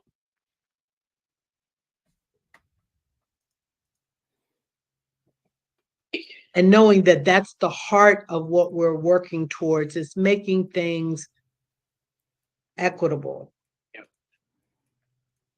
I want to go to something we've said, and the reason that lawyer wanting to sit in to those talks, those interviews that you were having, Christina, brings up the thought of white people not believing the lived experience of Black and brown people, to the point we have to quantify our experiences to them.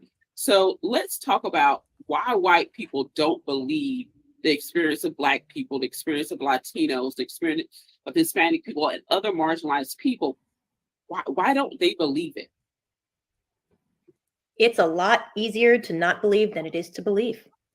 If I believe that you have It's not had a matter of trauma, not that you have believing been it. beaten physically, emotionally, mentally, Hang on. that you have had these hard things, then I have to empathize with you. And then I have to say, oh, if this could happen. Everyone has trauma. Everyone has trauma. Every single person has trauma. White people have trauma too.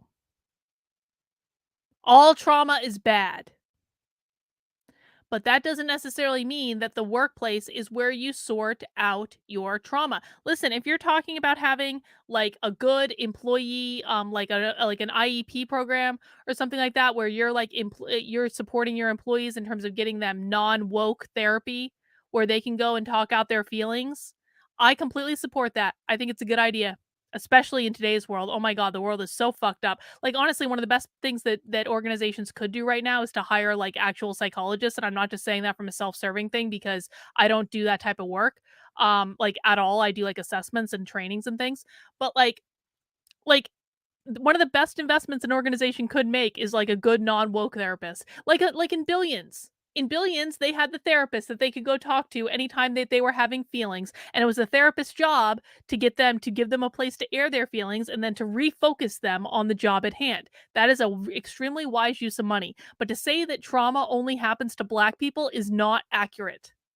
If you're going to handle it in the workplace, you got to handle it for everyone, not just for a subset of people.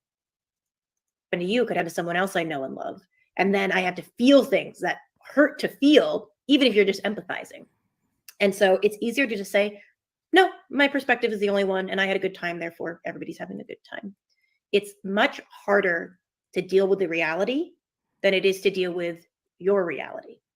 And reality means, you have an object here, the 5 people are standing around it, all have different perspectives on it. All of those realities are valid. But it's really hard to then say, okay, Christina, can you talk to me about your reality? And Michelle, your reality. And especially then to hear it's different from my reality. And my reality is the one with privilege. And my reality is the one that sounds better. Why would I believe that somebody had a worse time than I did? That doesn't sit well with me. And when you amplify that to things that really matter versus just your perspective on, I was an art major. And so when you look at everybody's still lives who sat around the room, everybody's still life looked different. They're all accurate. They're all correct. But they all look different. But I might have seen somebody else and said, that shadow wasn't there. Like, why would you draw a shadow there? But until you actually step over there and look at it, but in reality, you can do that. When it comes to Michelle, your life experiences, there's a limit to what I can do. And so to believe without feeling yourself, without seeing it yourself, without having that experience is hard mentally, but emotionally super taxing. And I know I have enough crap in my life. I don't want to take on your stuff. And so I ignore it.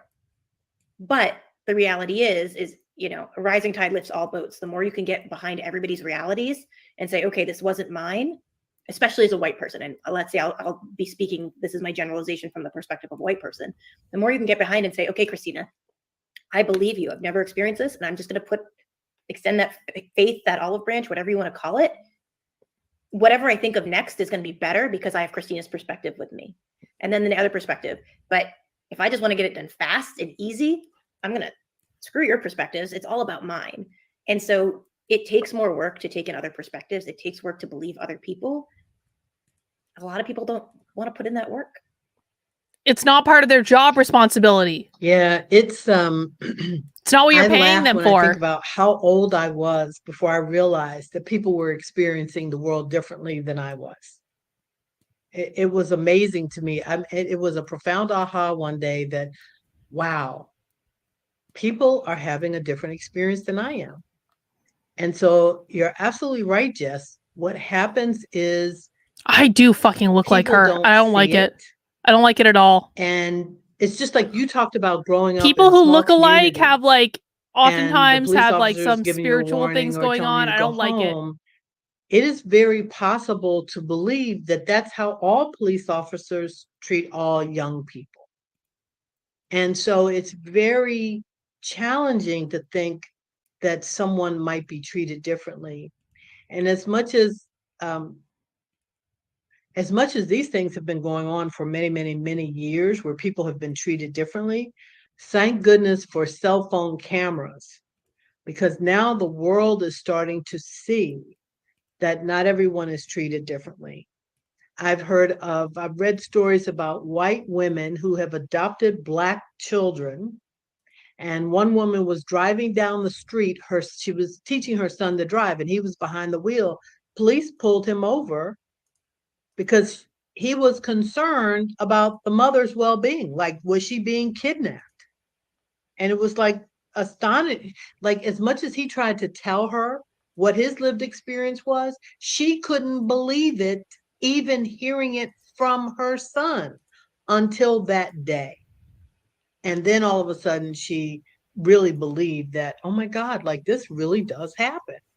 So you can see it on television, you can hear it from people, but there's something about our own experience that is part of our DNA, but it's just part of us. And it is really hard. Yes.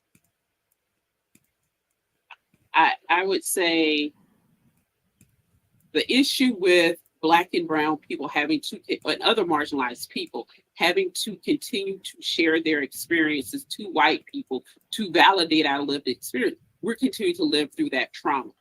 And so when they talk about high blood pressures, is about diet, no, it's the stress of us living it and then reliving it and reliving it and reliving it so white people can better understand our experiences.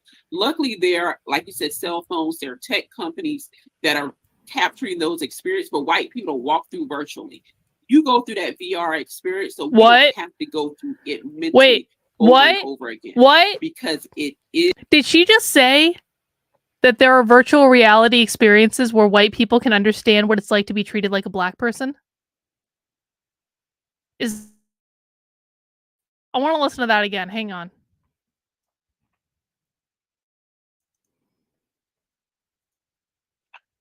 I would say the issue with Black and brown people having to, and other marginalized people, having to continue to share their experiences to white people to validate our lived experience, we're continuing to live through that trauma.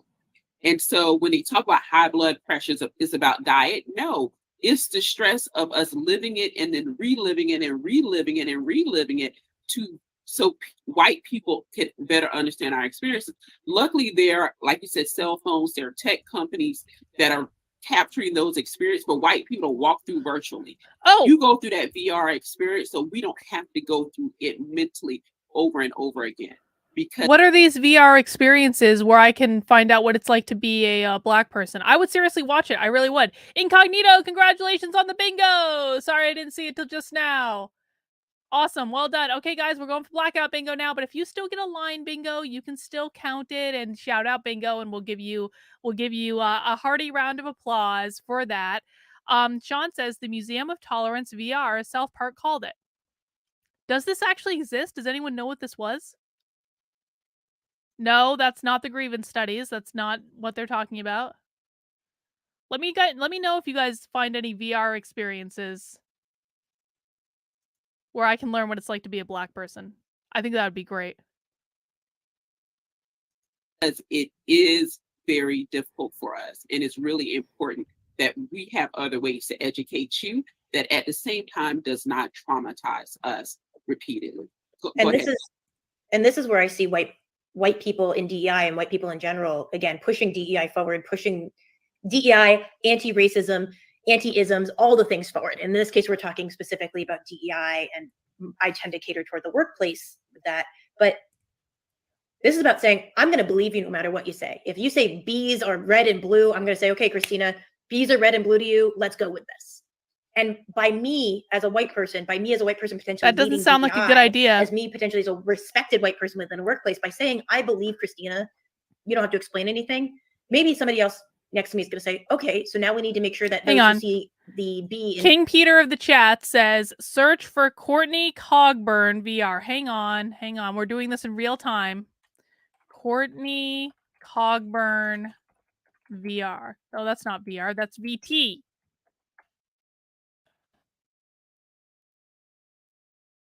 Experiencing, holy shit. Experiencing racism in virtual. Okay. How long is this TED Talk? I found it. King Peter of the chat, thank you. How long is this TED Talk? And why isn't it loading? So what Peter is showing right now, let me see if I can get it to load in a different window. Okay. Let me show you guys what Peter just shared with us. Maybe we'll even watch it. Maybe we'll watch it right now. Is this experience racism in VR? Let's see what this says. 13 minutes. We can do this.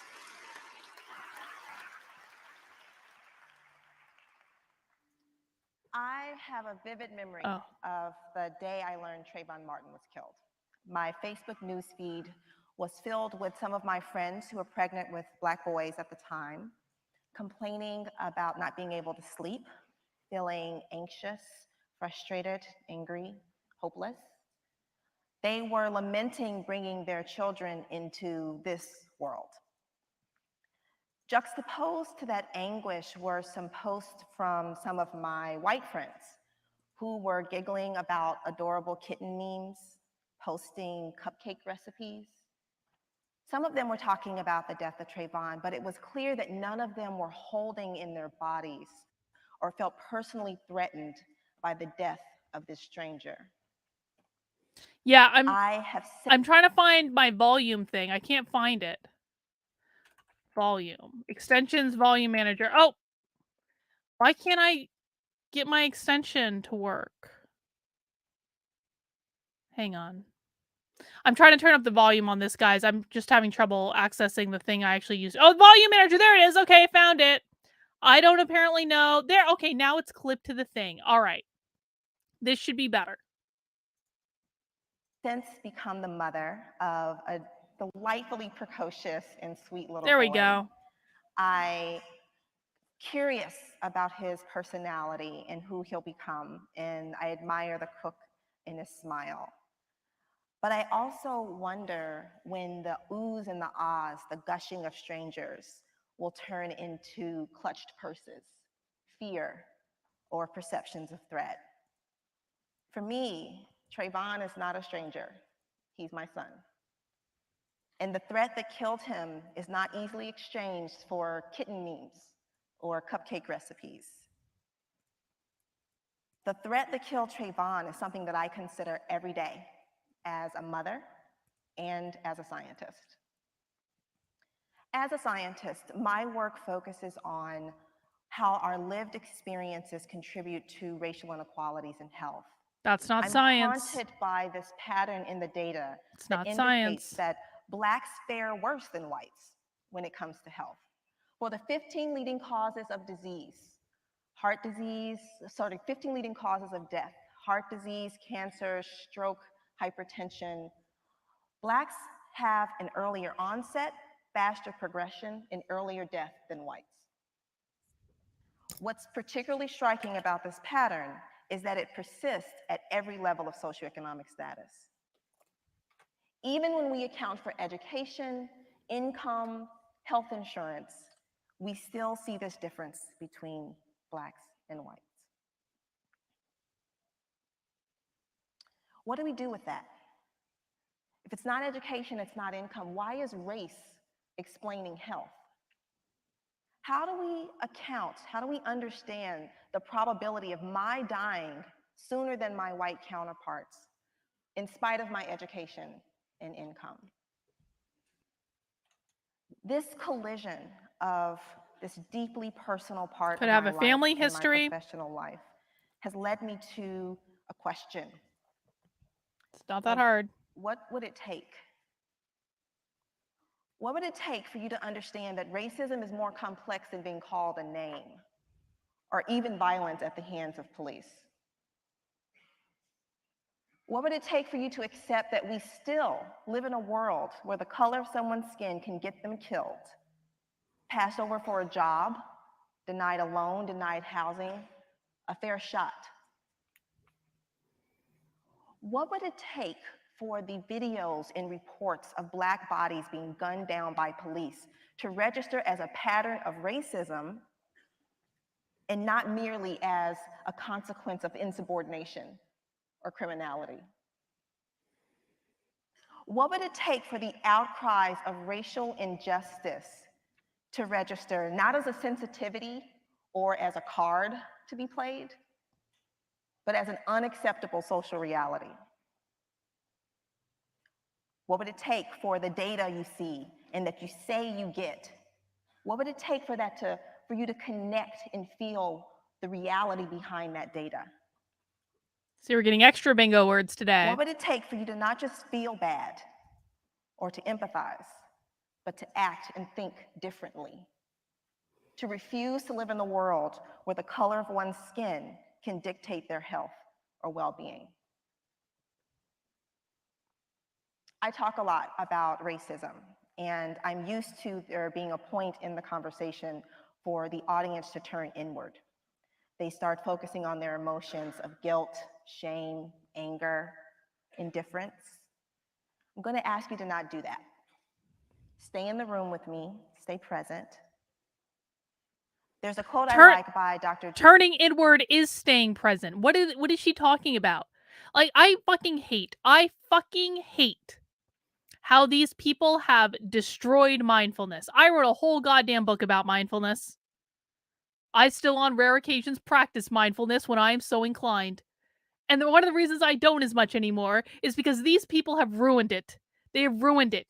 Turning inward is being present.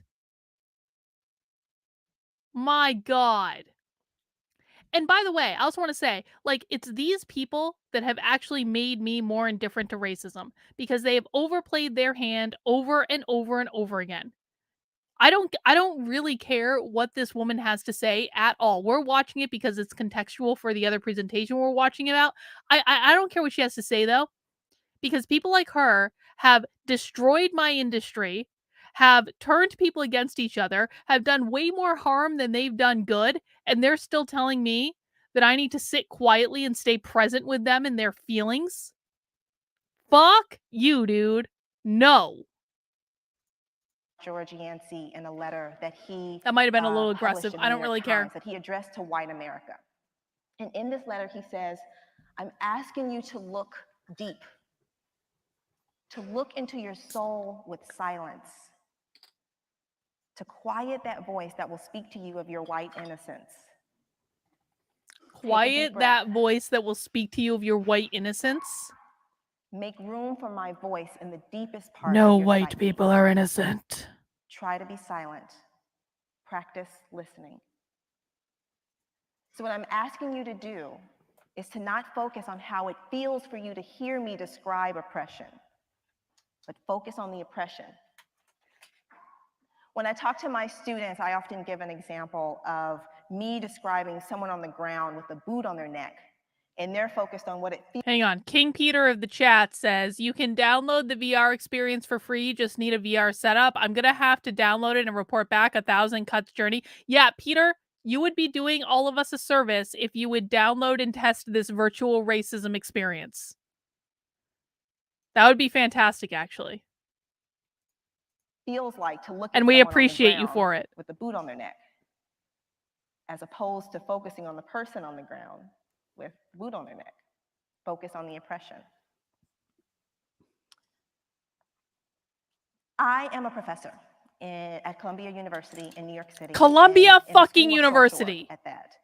I am grateful to be surrounded Jesus. by people who share my values of racial justice and racial equity. But I also find that even people who believe, espouse these beliefs of racial justice and racial equity, don't always understand racial injustice or racial inequity. They don't always get how that really shows up in people's lives and in society. I find that it's easier to build consensus on what should be, and much more difficult to build consensus on what is. It's much easier to agree that the world should be a fair place and that my kid deserves the same shot as your kid. And it's much more difficult to get on the same page about You're not banners that oppressed if show you up teach at that Columbia prevent us from University. living in that reality. I don't know who needs to hear this. In our Change project, we're exploring the ways to use virtual reality to bridge this gap in understanding. We're asking the question, can we immerse people in a virtual experience of racism that helps them to better understand the complexities of the realities of racism? We are using quantitative and qualitative data that demonstrates that there are racial differences in how kids are disciplined in their classroom, hiring practices, policing, demonstrated in empirical data the ways in which racism shows up in people's lives in multiple spaces across the life course. In collaboration with Jeremy Bailenson of the Virtual Human Interaction Lab at Stanford University and my team, the Cogburn Research Group, and the Brown Institute of Media Innovation, it's a lot of people, at Columbia University, we are asking you to step into the life or the virtual shoes of Michael Sterling. We're asking you to think about the ways that you can embody an experience that's not your own. We know that we can help you through a virtual avatar feel and experience what your virtual avatar is feeling and experiencing. This is creepy. We have used complex uses of quantitative and qualitative data to construct narratives of race and racism through the life of Michael Sterling. We're asking you to think about what it feels like to be Michael at age 7, age 15, 30, and 50. At age 7, you're in a classroom playing with your friends, tossing blocks as airplanes and flying robots, and suddenly your white female teacher appears hovering over you, scolding you for being aggressive and dangerous. You need to calm down, Michael. You're gonna hurt someone. Go sit in timeout. You're not acting any differently than your white peers. And as you sit in timeout as an avatar, looking at your face in the mirror, we're asking you to Let me tell you what, I get told that all the time for being a woman that is too aggressive. This is not a race thing. This is about people being uncomfortable with certain types of behaviors when it comes from people they don't expect it to come from. I get told that all the effing time. reflect on how it felt to be treated that way as you watch your white peers continue to play. At age 15, you're preparing to go to a basketball game with your friend Jacob, who's white, and he's waiting at you at the door, waiting for you at the door. Before you leave, your mother asks you to stop. She's watching the local news and she realizes that the police are looking for someone who's wearing something very similar to you. She asks you to change. You resist, you're running late for the game. She stops and says, "Don't forget what happened to your brother." You change your shirt, assure your mother that you'll be okay, and head out of the house. As you head to the game, you're waving to neighbors on the street. Jacob decides to run and catch the bus so that you're not late. As soon as you make the same choice to jaywalk, you're accosted by police officers who instruct you, the user, in the headset to get on your knees and put your hands up. Again, I don't believe that. This might seem extreme, but it's based on real data on stop and frisk practices. I do not believe that happened because of jaywalking. As you hear the sounds of police yelling at you, neighbors intervening on your behalf, the sound shuts off, you're in quiet. And we fade back to your mother, sitting in the house, watching the local news. hearing the same sounds and sirens, not realizing that this incident involves her son. At age 30, you're getting ready for an interview, the opportunity of a lifetime. You're well educated, you have great experiences, you're prepared, but you enter this very white space. The old white founders are hanging on the walls. The magazines in front of you are covered with white faces. When the interviewer comes in, he goes immediately to the white candidate who's waiting with you and says, "You must be our candidate from Yale." He's not, you are. The receptionist corrects the interviewer, who then acknowledges your presence and says, "Oh, I'm sorry, I didn't see you there. We'll be right with you," as he takes the white candidate back for the interview. You don't get the job. At age 50, we ask you to look into a mirror at your aged face, reflecting on the experiences that have happened to you, but also seeing video overlays of other Black boys, girls, men, and women who are also sharing their experiences at various points in their lives in various spaces across their life course. It's not just Michael, it's not just at age 7, it's many people who carry these experiences across their lives. We're not only leveraging the power of technology, we're leveraging the power of science, if you will. We are, as I said, using quantitative and qualitative data to construct these complex narratives in a virtual experience. But we're also employing experimental design to think about how we can assess changes at the individual and group level. Are we moving the needle? Are people different as a result of going through this experience? They won't be, by the way. They won't be. Listen. I believe that achieving racial justice, no one is going to be permanently changed from going through that experience. That's not going to happen, because the thing of it is like, when you do stuff like this, it might make a temporary change. I'm talking about like maybe a week or two, but it's not going to be a full month. It's not going to be a lifelong change. It's going to be maybe a couple of weeks at best, because people need to relearn things over and over and over and over again in order to develop a habit. That's what changes your brain. That's why you can't just go to the gym once and like be like and be motivated to go to the gym every day. This is why, like, after New Year's, there'll be a whole bunch of new people at the gym, right? And you know, you come back every single day, and like a lot of those new people are still there, but you get into February, a lot of those new people who were there in January aren't going to be there in February anymore, because that's not how habits are developed. You have to go consistently, like you know, several times a week in order to develop the habit, in order to change your brain, because your brain very rarely physically changes when you're developing a new habit, for at least a month, like extremely consistently. New habits generally take, I find, 2 to 3 months in order to develop, like, and really get solidified. But if you're just going through a VR experience once, it's not going to change anything. Maybe a couple of weeks, but not really permanent. Tune in, drop out. Thank you for the super chat. I get the temptation to use white guilt as a tool for change. There was a time when it made a useful lever, but the woke are attempting to use it as a sledgehammer, which is having the opposite effect on most white people. Well, I wouldn't say most white people. I wouldn't say that. And again, listen, if it were having an opposite effect on most white people, we wouldn't have this problem right now. So that's incorrect. Now, I do believe that they're using it incorrectly. I do believe they're using it in a way that is backfiring on them. But to say it's backfiring on most white people, if that were true, we would not have this problem right now, because they'd be speaking up against it. They'd be calling out the bullshit just like we are. And again, I'm much more offended at how racist it is towards like Black children than I am offended in anything else. But I do appreciate the super chat. Tune in and drop out. Thank you. All right, let's finish this up and then we'll go back to our training. requires that we understand racism. Not an understanding that emerges from intellectual exercise or in the production or consumption of science, but one that is based in your body, in your spirit. It's a lot of red. As much as reason.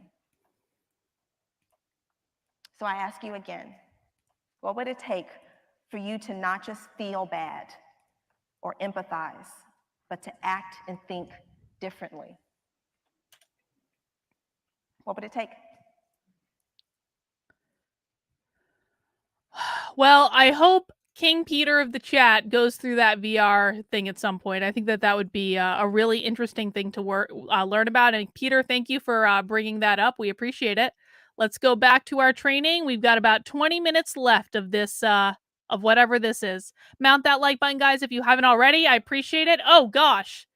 Hang on.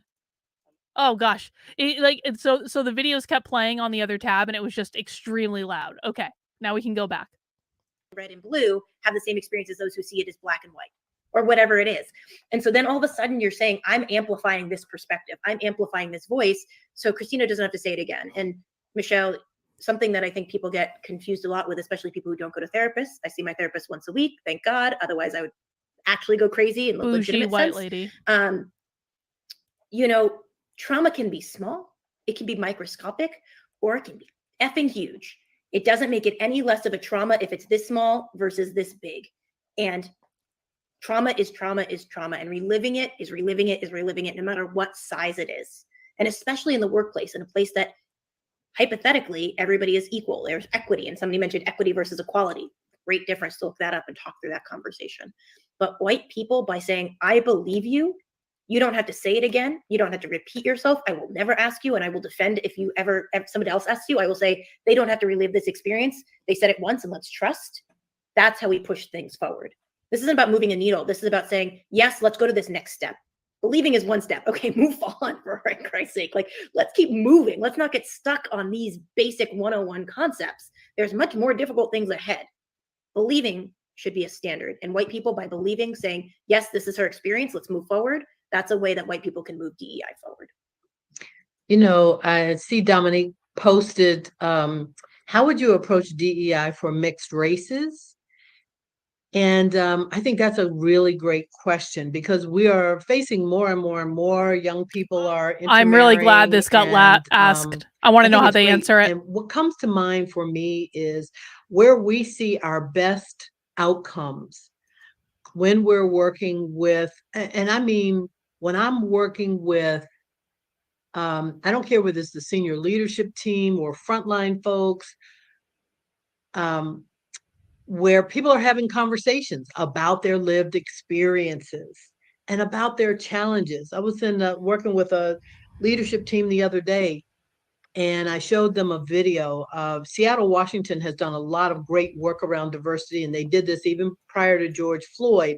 They have a lot of videos that you can find. And one video, I showed them a clip, and I asked them what resonated with them. And there was a situation in the video that came up, and there was a Black female who asked the question, how do you decide if you have a Black male and a white male who are qualified for a job? Like, how do you make a decision? And she just asked the question, she didn't answer it. So when I asked the group what resonated with you with the video, one person said, oh my God, we just had that situation come up in our recruiting meeting. Isn't this exactly like saying, what happens if you have two white men that are both qualified for the job? How do you possibly make a decision between those two white men? You think about other factors that aren't just the qualifications for the job. You think about how they're going to fit in on the team. You think about, their career trajectory and whether or not you think they're going to be a good long-term employee. What you don't think about is the color of their skin. I mean, same argument can be made of, like, we have a man and we have a woman, and they're both qualified for this job. How do we possibly make the decision between the two? Like, you're going to get, for literally any job that you advertise for, you are going to get people that meet the qualifications for that job. That's why there's an interview process. You want to see how well they're going to fit in on the team. You're going to want to see how well they fit into the culture. You're going to want to see how well they work with you as the boss. That has nothing to do with their skin color. That has nothing to do with their gender. A lot of time it just has to do with their work style and their communication style. Because even if you have like the same qualifications on paper, if you have two completely different communication styles, those people are going to work very differently with you. So this is not a problem about race.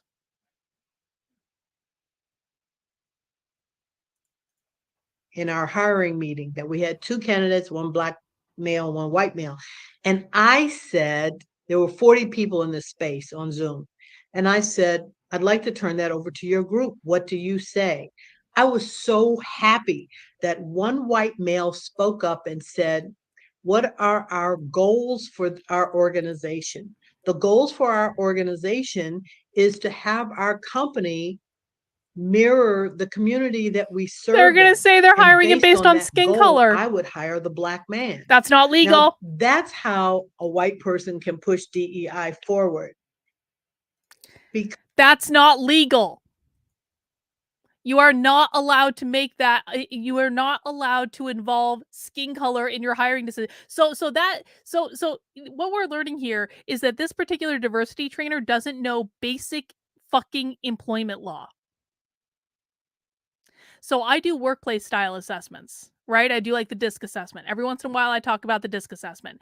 And I will not, with rare exception, I do it every once in a blue moon, but I will not do DISC assessments as part of the hiring process, because sometimes people have asked me that. They're like, Karlyn, I want to be able to do the DISC assessment so we know what people's communication styles are when we're hiring them, so that way they're going to fit in better on the team. The reason that you don't do that is because you cannot. It is illegal to use the DISC assessment to make a hiring decision. And the reason that's illegal is because you cannot make hiring decisions based on elements that are not related to the core functionality of what the job is required to do. DISC assessments aren't related to that. Anyone of any work style can do any task. You don't have to be a specific work style to do a certain task. Your skin color is not related to that. Anyone of any skin color can be competent and qualified for a job if they have the right skill set that is separate and distinct from their skin color. So what she's advising people to do is very literally illegal and could very literally get that company sued. Because he tied it to the goals of the organization. No, that's not what you're allowed to do. It wasn't coming from a black woman saying you should hire the black man. That is wrong. He said it, and it was just so powerful. So I go back to when you're having conversations with and that white guy folks, didn't get the job. They're going to have very different experiences than a person who grew up with just black parents or a person who grew up with just white parents. So facilitating a conversation around that is going to be really interesting. Hang on, Peter, she didn't say it. She did not say it. The white employee of the company said it. She didn't say it. The white executive of the company said it. She's just relaying the story. So what that white executive, and he should have gotten a stern talking to from his HR person, you never say that shit in public. If you're going to do illegal shit, you don't talk about it in public. It was the company employee who said that we should hire the black guy based on his skin color because diversity is a goal. Well, that's fine. Diversity can be your goal, but diversity is not part of the core competency of that person's job. So you just made an illegal hiring decision. Congratulations. Asking the right questions, being curious to really lean into what was their experience. They would have plausible deniability if she said it, but that's not what happened. And that, I think, with more and more children being born and more interracial marriages, religious marriages, everything marriages, or not even marriages, but children being born, there's going to be a whole, and it's already started, and we're already seeing it in Netflix and all these, but identity movement of, okay, well, I have a black mom and a white dad, but I'm not black, but I'm not white. So what am I? And so there's also these kind of, a lot more questions come up. And my personal experience is those who are mixed race tend to be more empathetic. They tend to be more willing to listen and understand. They tend to be willing to believe other people's experiences because they've had so many jarring experiences of their own trying to fit into a category when inherently they're born into their own category. And so it's really interesting to see how that plays into the workplace. And I love that that person tied it to business goals when about that hiring. The other thing I always say is enough with the culture fit. Let's talk about culture add. What does this person bring to our organization that we don't already have? Is it a perspective? Is it a background? Is it something to do with their socioeconomic? That doesn't depend on race. That is not dependent on race at all. People can have experience and perspectives. So saying, what do they bring to the table that we don't currently have? And in that case, I would say, okay, let's look at the team. Maybe it's majority white women. Okay, well, this person is going to be in a very different perspective than the ones we already have at the table. So thinking about the culture add and what else they bring in, along with the business objective, along with the goals, along with the end, bottom line. There's a lot of different ways. That being said, it's important to remember, if you bring on that Black man and he's the only Black man in the company, or the only Black man on that team, or the only person of color, you have to go out of your way to say, okay, what are his past experiences? How do I believe them? And how do I make sure that we create an environment that doesn't repeat the negative ones, that builds upon those positive ones? But how can I proactively, as a white person, as an HR person, as a person who he works with, how can I make sure that those experiences are positive? How do I set myself there as not just an ally in a noun sense, but as a verb? When I see something happen in a meeting and I can back them up, or proactively say, oh, John over here, Black new employee John said this, we should make sure to listen to this. So all of those techniques you have for bystander intervention and ways of being an ally as a verb versus a noun, you have to make sure you also interject those once this person is hired or these people are hired, because that's just getting them into the pool. That doesn't mean, they're being helped to swim or support or float or drink margaritas like everybody Yay, else. Judy! Sure Bingo! Yay! Congrats, Absolutely. Judy. Dominique, great question. I just want to add a couple nuances in that for mixed race people, and knowing the experience, knowing how marginalized people are often ignored, overlooked, their stories, their experiences aren't believed, what privileges do you have so their voices are heard? Are you white passing so you get access to spaces and to power to change the narrative for them, right? And so I tell people, like, well, I let people know I identify as X, even though they have a certain type of privilege, and I was like, that's fine. But how can you leverage that privilege for others who are having very different experiences? And Christina, part of my family, have a skin tone closer to you. I'm in the middle, and then my dad is on the other end, and our experiences are vastly different in how my younger sisters are perceived with a lighter skin tone than I. And so they're able to go to meetings with executives and ask them, well, you were talking about layoffs and things. Well, and their coworkers like, I can't believe you're asking these questions. They know, as lighter skinned Black women, they are able and they have more privilege to ask certain questions, and they do that for their coworkers. So think about, what is that privilege you can leverage, but also what did you learn inside of your multiracial homes that taught you how people in those other privileged areas move, the things they say, the places they meet.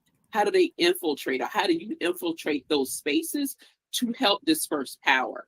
And so you have some insider knowledge and skill sets that you can also bring in to help others, as well as marginalized people of mixed race, of not mixed race, or just more even handicapped, disabled people as well. So don't just think about gender and race and what does that look like. So I really encourage you to think about what knowledge you have and privilege you have that you can still leverage to help yourself as well as to help others when you think about diversity, equity, inclusion, belonging, and accessibility. Fucking snaps. So I can't do the snaps. We're going I to be can't. wrapping this up in the next few minutes. This is really good. I love doing these conversations. They always go a little bit different than we plan, but what matters is we're giving people actionable tactics they can use on a regular basis, especially for white people who don't want to get it wrong. We just want you to make improvements throughout the rest of your life. Michelle, I want to say really quickly, there is a way. So first of all, I want to say we all get it wrong. We all get it wrong. Like, we all get it wrong at times. And the most important thing is, if I offend Michelle or Jess and they tell me, it's a very simple process. If Jess gives me some feedback that I've said something that's offensive, I will say, Jess, I appreciate you. First of all, I'm sorry. I appreciate what you shared. I'm working on myself every day to be a better human being.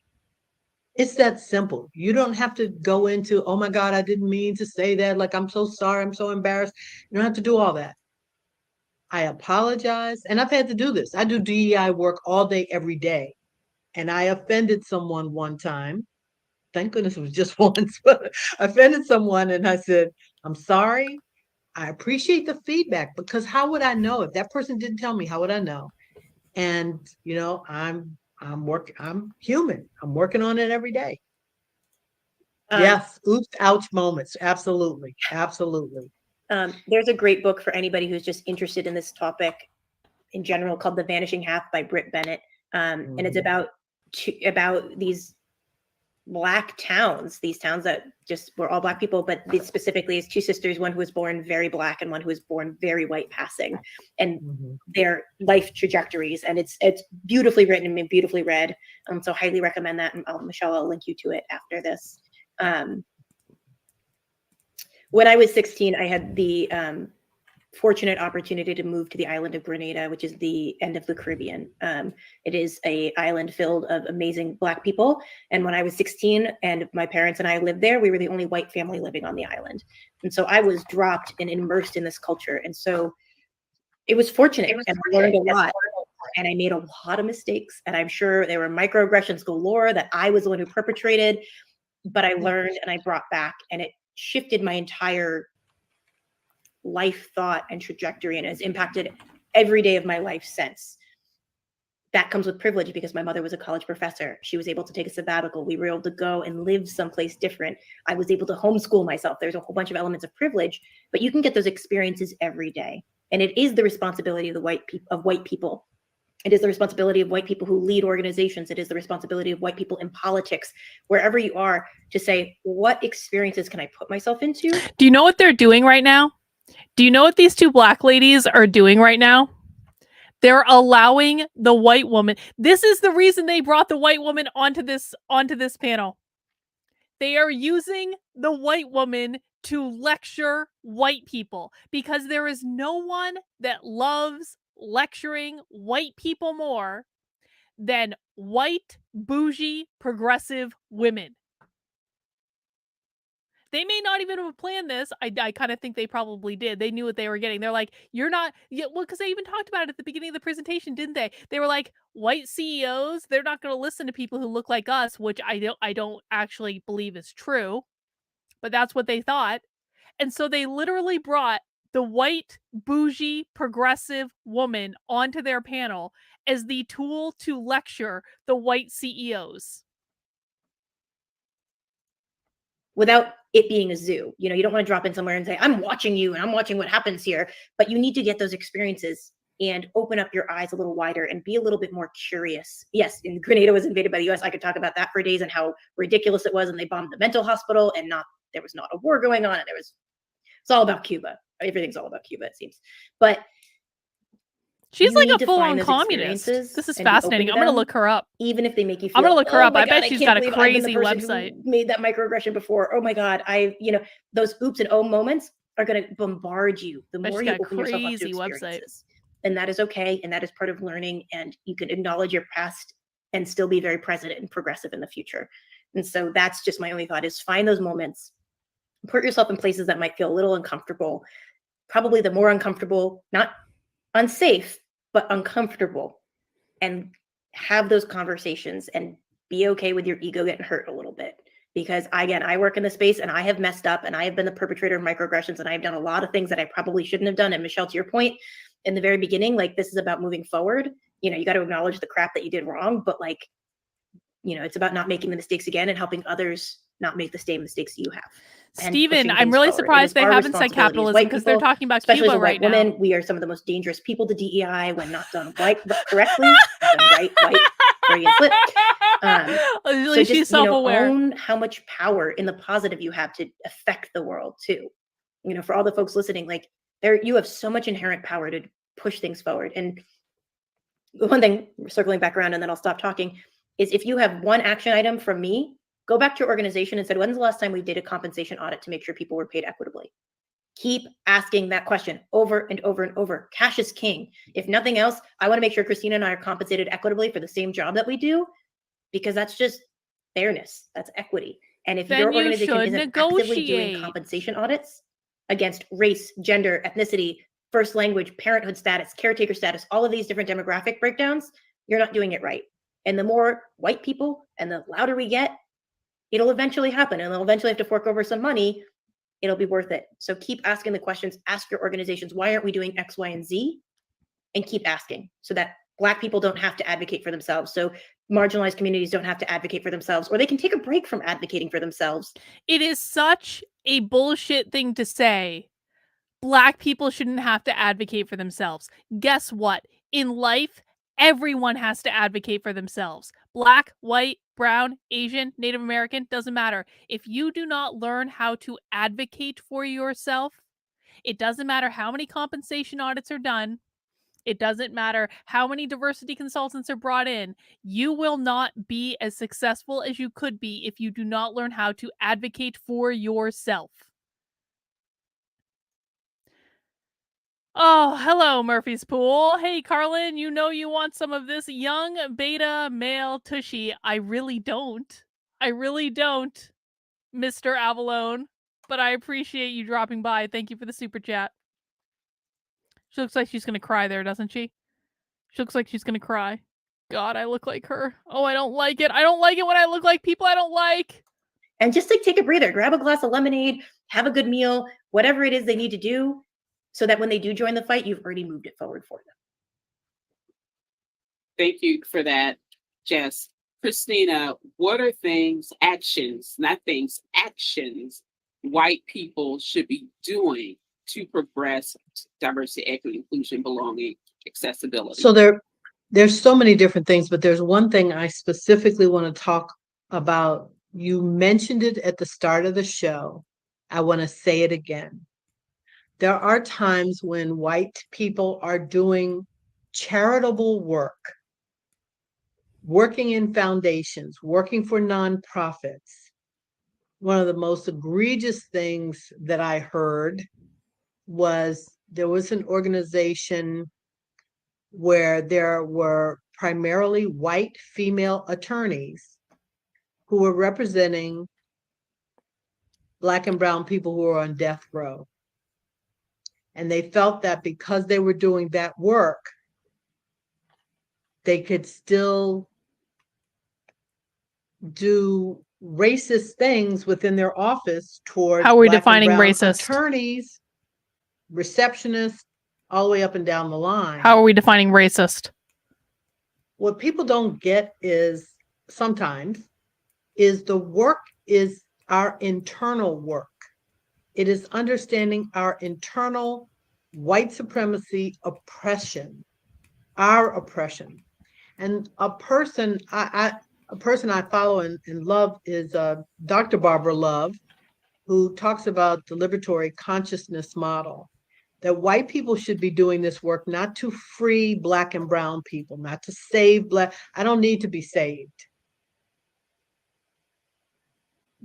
but need to break the bonds of racism and classism.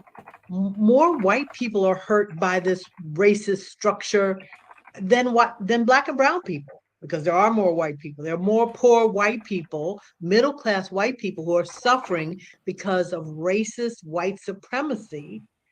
And if we would look at this model, the liberatory consciousness model by Dr. Barbara Love, and she really gives the steps to move things forward. Free yourself, work on yourself, and anything else you do beyond that is phenomenal. But starting with interrogating your own internalized oppression. Absolutely. It never, ever surprises me anymore in how white people will vote against their own needs just so Black and brown people do not have access to healthcare, to education, to livable wages. It is like, now you have poor healthcare. Like, yeah, but our maternal health is better. Okay, but your babies and them white mothers died still. If we did these things, we would have improvement across the board. And if you don't believe me, look at some of the practices and policies you've approved of inside of your organizations that were against your best interests or the interests of white people overall, because you said, oh, but that could let a couple of these people through. It will completely blow your mind. Like, well, that policy's been there for 12 years. Doesn't mean it should be there ever again. Just remove it, dismantle it. And that's a lot of work that needs to be done, is around the practice, policies, and procedures in organizations, the unspoken rules, right? Because some of them are unspoken. They're passed around in meetings, and it's really, really important to have those discussions and take those actions. So we love assessments. We'll come in and do assessments for you, but it's up to white people in those organizations in management roles. I know we say leadership roles. I have a completely different take on leadership. Somebody can be the janitor and it's like the building's on fire, let's go to the top and jump. And somebody could be a leader, a manager, an executive, and like, we're going to take the stairs, like, you don't know what the hell you're doing. I'm going upstairs with the janitor. Who is my leader? And I think it's really important we identify. She's actually not wrong about that. So this cascades through white people at all levels in organizations. You have that privilege and that power to speak up. And it is up to you to do that every single day. And there's a big question mark about what is an ally. And I'll put this. Oh, she's got a whole presentation about that. You're not willing. I want to watch it at some point. On your personal brand, your career, your finances, your friends and family relationships, I need you to not say anything, because you may be causing more harm, and let other people like Jess speak up and take action, because those are the people that are really here to make change. And when you're ready, hopefully sometime soon, you've learned from Jess's actions and you know what to do. You've learned from Christina, you know what to do. But it's really, really important that you use that power and privilege, no matter the level you have in the organization as a white person. So any final thoughts? I'm going to share some resources in the chat before we go. Any final thoughts as we wrap up? Jess, how can people reach you? How can they find you? If you Google Jess Osrow, OSRW, you're going to find me. There's only 7 Osrows in the world. Or therisejourney.com if you're interested in this work. Find me on LinkedIn. That's usually where I nerd out most. Yeah, I would say the best place to find me is on LinkedIn as well. And I just really appreciate everyone coming and taking the time to be in community with us, because we have work to do. I'm so encouraged when people show up. It says that we're doing this together. So thank you for those of you who were able to join us. All right. Well, I guess and that's. Thanks to both of you hang for on. joining me today.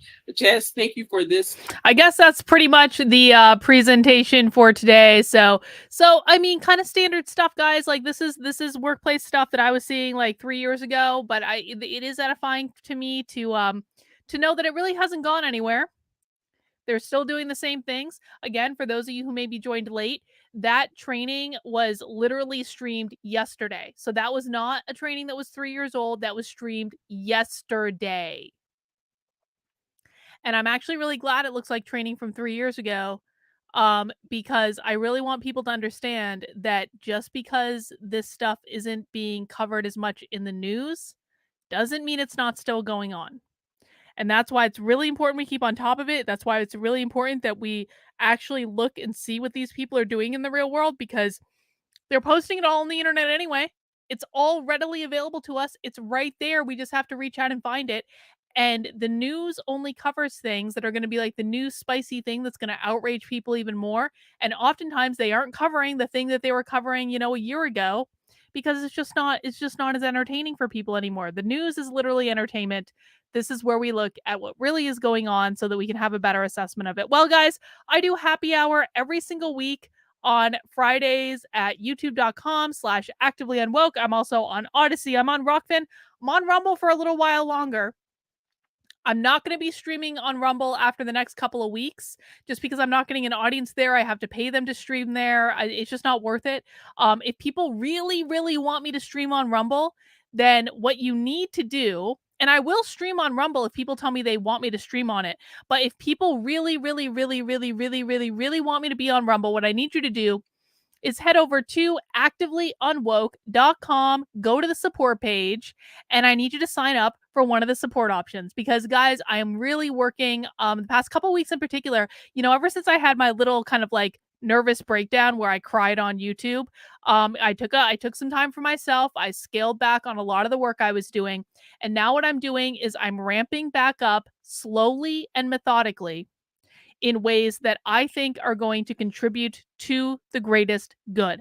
Now, how much I can scale up and how much content I can create to help average people understand the woke insanity and fight back against it in very real, highly practical ways is going to be directly dependent on the support I get from the community. So I've got some podcasts going. I've got some written articles going. Of course, Actively Unwoke as a YouTube channel is starting to scale up. I've got some other plans for that. And I have actually a lot of plans for things I want to do. But if you want to support those efforts, there are lots of ways you can support my work. And they are listed at activelyunwoke.com/support. You can sign up for my Patreon. Now, let me go down to the bottom first. This is actually probably where we should start. So usually I'm pushing people to my locals community. My locals community isn't going anywhere. Okay.